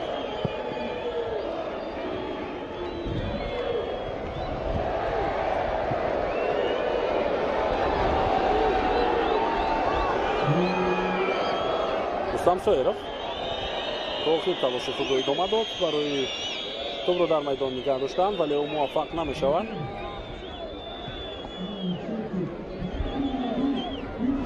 капитани тими мунтахаби Афғонистон Шариф Муҳаммад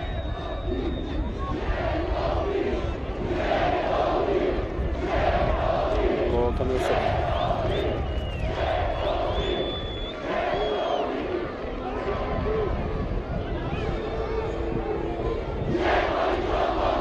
хуб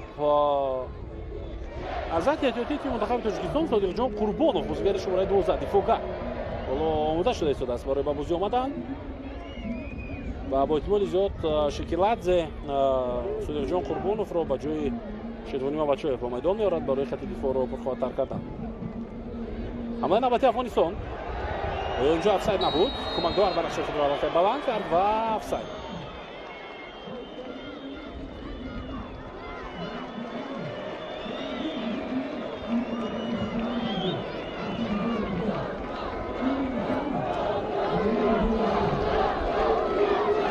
Рамадони Камолов омода шудааст таҳти шумораи 13 ҳоло барои ба бозӣ омадан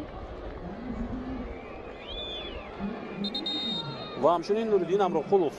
Шекиладзе боз ду ҳамлагари дигарро ба майдон меорад. дар ин ҳолат албатта Камолов дар асл дар хати нимҳимоя метавонад бозӣ кунад. албатта бозигари хати нимҳимоя гуфта мешавад, аммо ӯ дар канори хати ҳуҷум низ яке аз бозигарони хуби тими мунтахаби мо аст. се тағйирот мешавад дар ҳайати мунтахаби Тоҷикистон. Содиқҷон Қурбонов, Нурдин Амроқулов ва Ҳамадони Камолов ва бозӣ хоҳанд омад инҷо.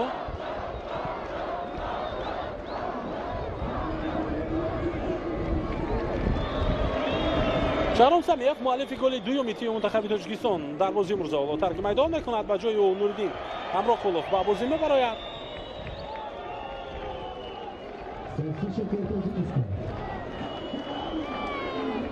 тағйироти навбатӣ Шервонӣ Мабачоев аз бозӣ гирифта мешавад. ба ҷои ӯ Ҳамадони Камолов ба майдон меояд ва тағйироти сеюм аз майдон ҳамчунин гирифта шуд бозигари шумораи 6 Ваҳдат Ҳанонов ва ба ҷои ӯ Содиқҷон Қурбонов ба майдон баромад.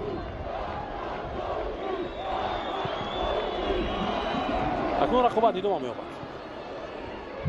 ҷои навбатии тими мунтахаби Тоҷикистон Рустам тавонист ки тӯбро дар ихтиёри дастааш нигоҳ дорад. дар ихтиёри тими мунтахаби Тоҷикистон албатта Ҳамадони Камолов аввалин расишҳои ӯ ба тӯб дар дохили ҷаримагоҳ тӯбро дар ихтиёри худ кӯшиш мекунад нигоҳ бидорад, аммо дар ётаи се нафар муваффақ нашуд.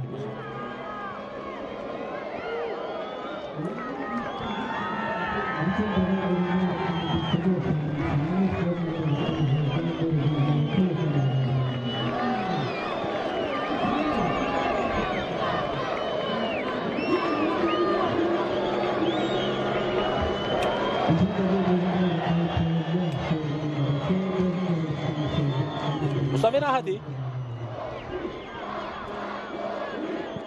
фартоби навбатии ӯ бо пои чап ба дохили ҷаримагоҳ.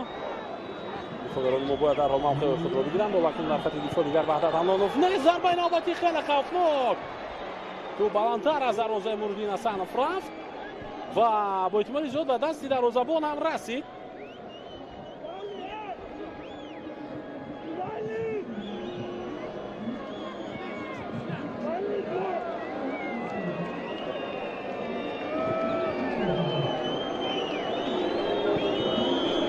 با جریمه گل فرصت برای زدن ضربه خیلی بود که شریف محمد در این وضعیت این امکانیت رو پیدا میکرد که جانب دروازه ما ضربه زنه، ولی توپ زده از میدان بیرون کرده شد.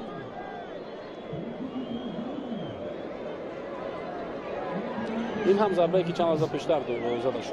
بله دروازه‌بان برطرف کرده است این وضعیت رو بعد ضربه زده امید موسوی و با احتمال زیاد بازیگر شماره 6 حبیب الله اسکر از تیم منتخب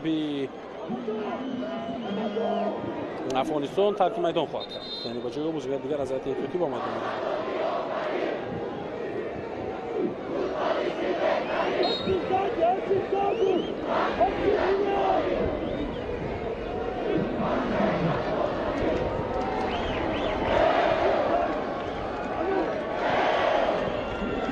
با بازی برمیگردد بازیگر شماره 6 حبیب الله اسکر و ادامه میدهد رقابت رو باز یک حمله دیگر در جلوی منتخب افغانستان. ضربه نوبتی زمینی این دفعه دورتر از دروازه موردین حسن. اکنون تغییرات در حیاط منتخب افغانستان میشود. بازیگر شماره 7 فعالترین بازیگر از حیاط منتخب افغانستان گرفته میشود الله موسوی رهادی و بازیگر شماره 6 حبیب الله اسکر ترک میدان میکنند. تحت رقم 19 حکیم خان نوزی به میدان آمد و تحت شماره 12 سعید عارف اکبر سعید به میدان آمد.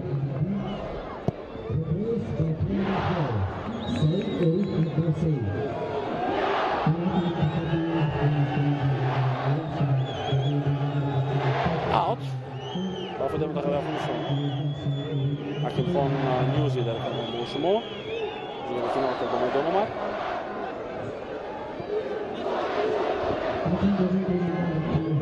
زیاد ما فشار آوردن اما در این حالت توپ را گرفتن نتوانستند.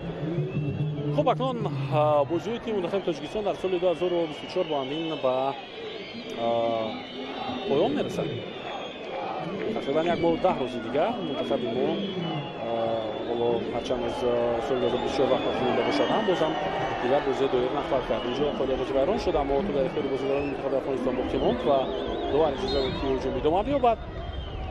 اکنون مقابل امیربک جورابایف بازی بیرون میشود. و سال آینده بازی‌های مرحله انتخابی جام آسیا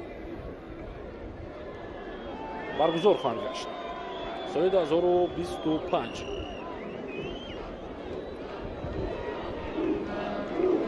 شروع از ماه می از ماه مارس سنخترش مرحله انتخابی آغاز خواهد شد و تیم منتخب ما نیز در این مرحله حتما شرکت خواهد کرد. و آنجا بازی بعدی تیم منتخب تاجیکستان دو خواهد شد. شاید قبل از تمام بازی دوستانه هم برگزار کند دسته ما به خاطر آماده شدن بازیگران و بازی‌ها. تو برای نوبتی رو ببینیم رستم سایر فرکتیو اما این حالت برطرف کرده می شود. تو برای نوبتی در اجرای نوردین امراقولوف و ضربه کنجی در دقیقه 88 بازی ضربه کنجی به فایده بازیگران منتخب تاجیکستان به میان می آید.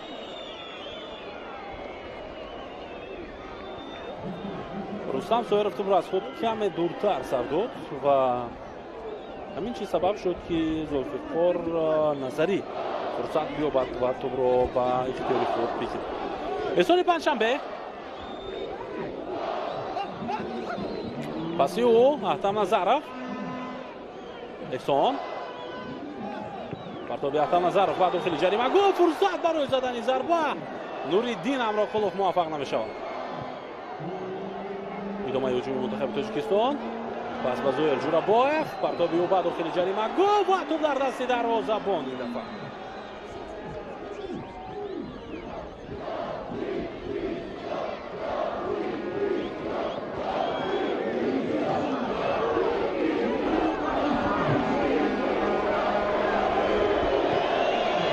هجوم نوبتی منتخب افغانستان رو می‌بینیم. Филиҷон Қурбонов талош мекунад ки дар ин вазъият пеширои ҳамлагари мунтахаби Афғонистонро бигирад ва Атам Назаров мунтахаби Тоҷикистонро аз голи дуюм наҷот дод. дар ҳамин ҳолат ва нагузошт ки ту ба дарвозаи Муриддин Асанов ворид шавад. дар лаҳзае ки Муриддин Асанов дигар дар дарвозаи худ наистода буд, волакай ба замин афтода буд. боз як ҳамлаи дигар дар иҷрои бозигарони мунтахаби Афғонистон. бозигузорӣ ба ҳуҷум мераванд онҳо. довар ҷуза медиҳад ки ҳамла идома биёбад. пас ба канори рост با اون نمخه که بازیگران ما کمتر توجه داشتند. پرتاب نوبتی با جریمه‌گاه زهیر جوراباєв این دفعه به توپ میرسد و توپ را زده از میدان بیرون میکند. در همین حالت ضربه کنجی نوبتی و فایده منتخب افغانستان به میان میاد. دو حالت اول را میبینیم.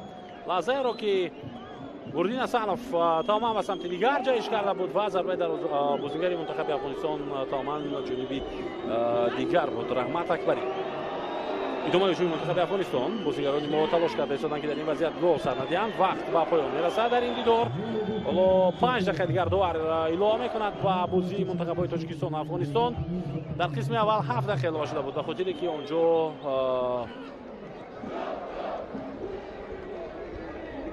خب توقفات زیاد بودند و حالت‌های غیر ورزشی تا جای زیادتر.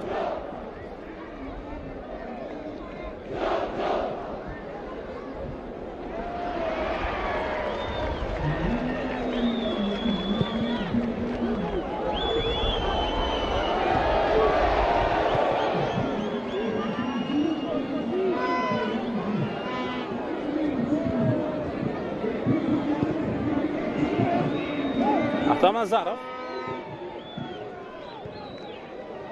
Сали панчампе. Бисёр зебо дар худо нигоҳ медорад Эҳсон. Пас ёба Атам Назаров.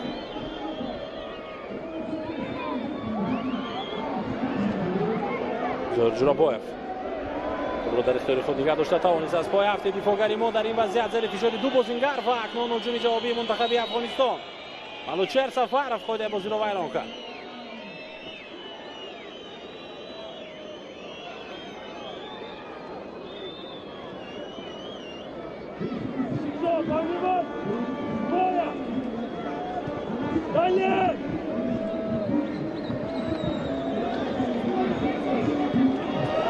ادامه می‌دهد حمله منتخب افغانستان. حالا دقیقه دوم ایلова کرده دوباره است در این لحظه.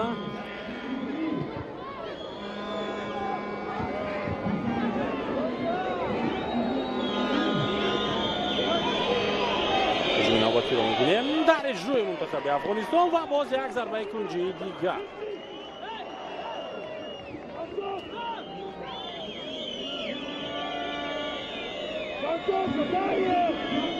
شریف محمد کاپیتان منتخب افغانستان در کنار شما بود. جاکن بازیگران ما بیشتر به دفاع توجه دارند. حکیم خان نیازی پرتابی و جریمه‌گاه احمدونی کمال فعالیت شده به توپ میرسد و این وضعیت رو توانست برطرف کرده.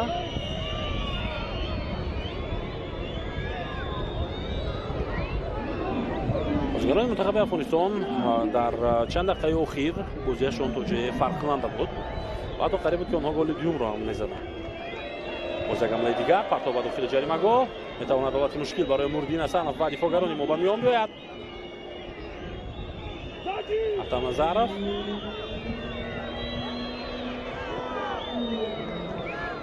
аут ба фоидаи Афғонистон.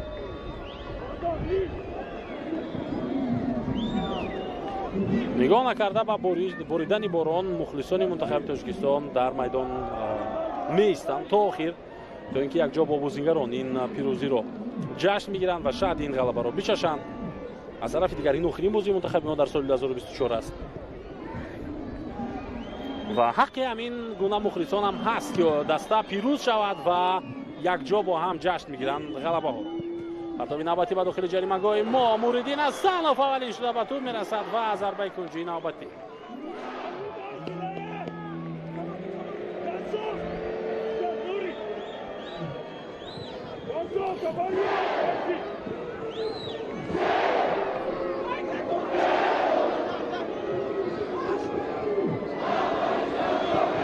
حافظ اسکندری топ кард акнун рӯзи панҷшанбе аксионҳоҷуми мунтахаби Тоҷикистонро шурӯъ мекунад. Амирбек Ҷурабоев, Анушер Сафаров натавонист тӯбро ба Рустам Соиров расонида. Шариф Муҳаммад, паси Бақиб, фишор меорад Амирбек Ҷурабоев барои гирифтани тӯб охирин дақиқаи илова кардаи довар ҳоло идома дорад. ҳамлаи навбатии мунтахаби Афғонистонро мебинем ки аз канори чап идома меёбад. мавқеъ барои ирсоли тӯб ба дохили ҷаримагоҳ. Бозингарони мо бояд ки дифоъ кунанд дар ҳамин ҳолат. Зарбаи навбатӣ ва боз як зарбаи дигар хат гузошта мешавад ва тӯб аз майдон берун карда мешавад аз тарафи Аҳтам Назаров, капитани тими мунтахаби Тоҷикистон.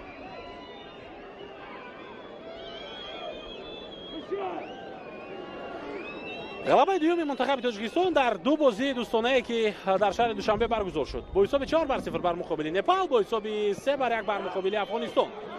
дар дасти дарвозабон Мурдин Асанов ва инҷо вақтам ба поён мерасад. дар идори имрӯза голҳоро дӯстони арҷманд дар дақиқаи 11 ва 27 Амирбек Ҷурабоев ва Шаҳром Самиев заданд.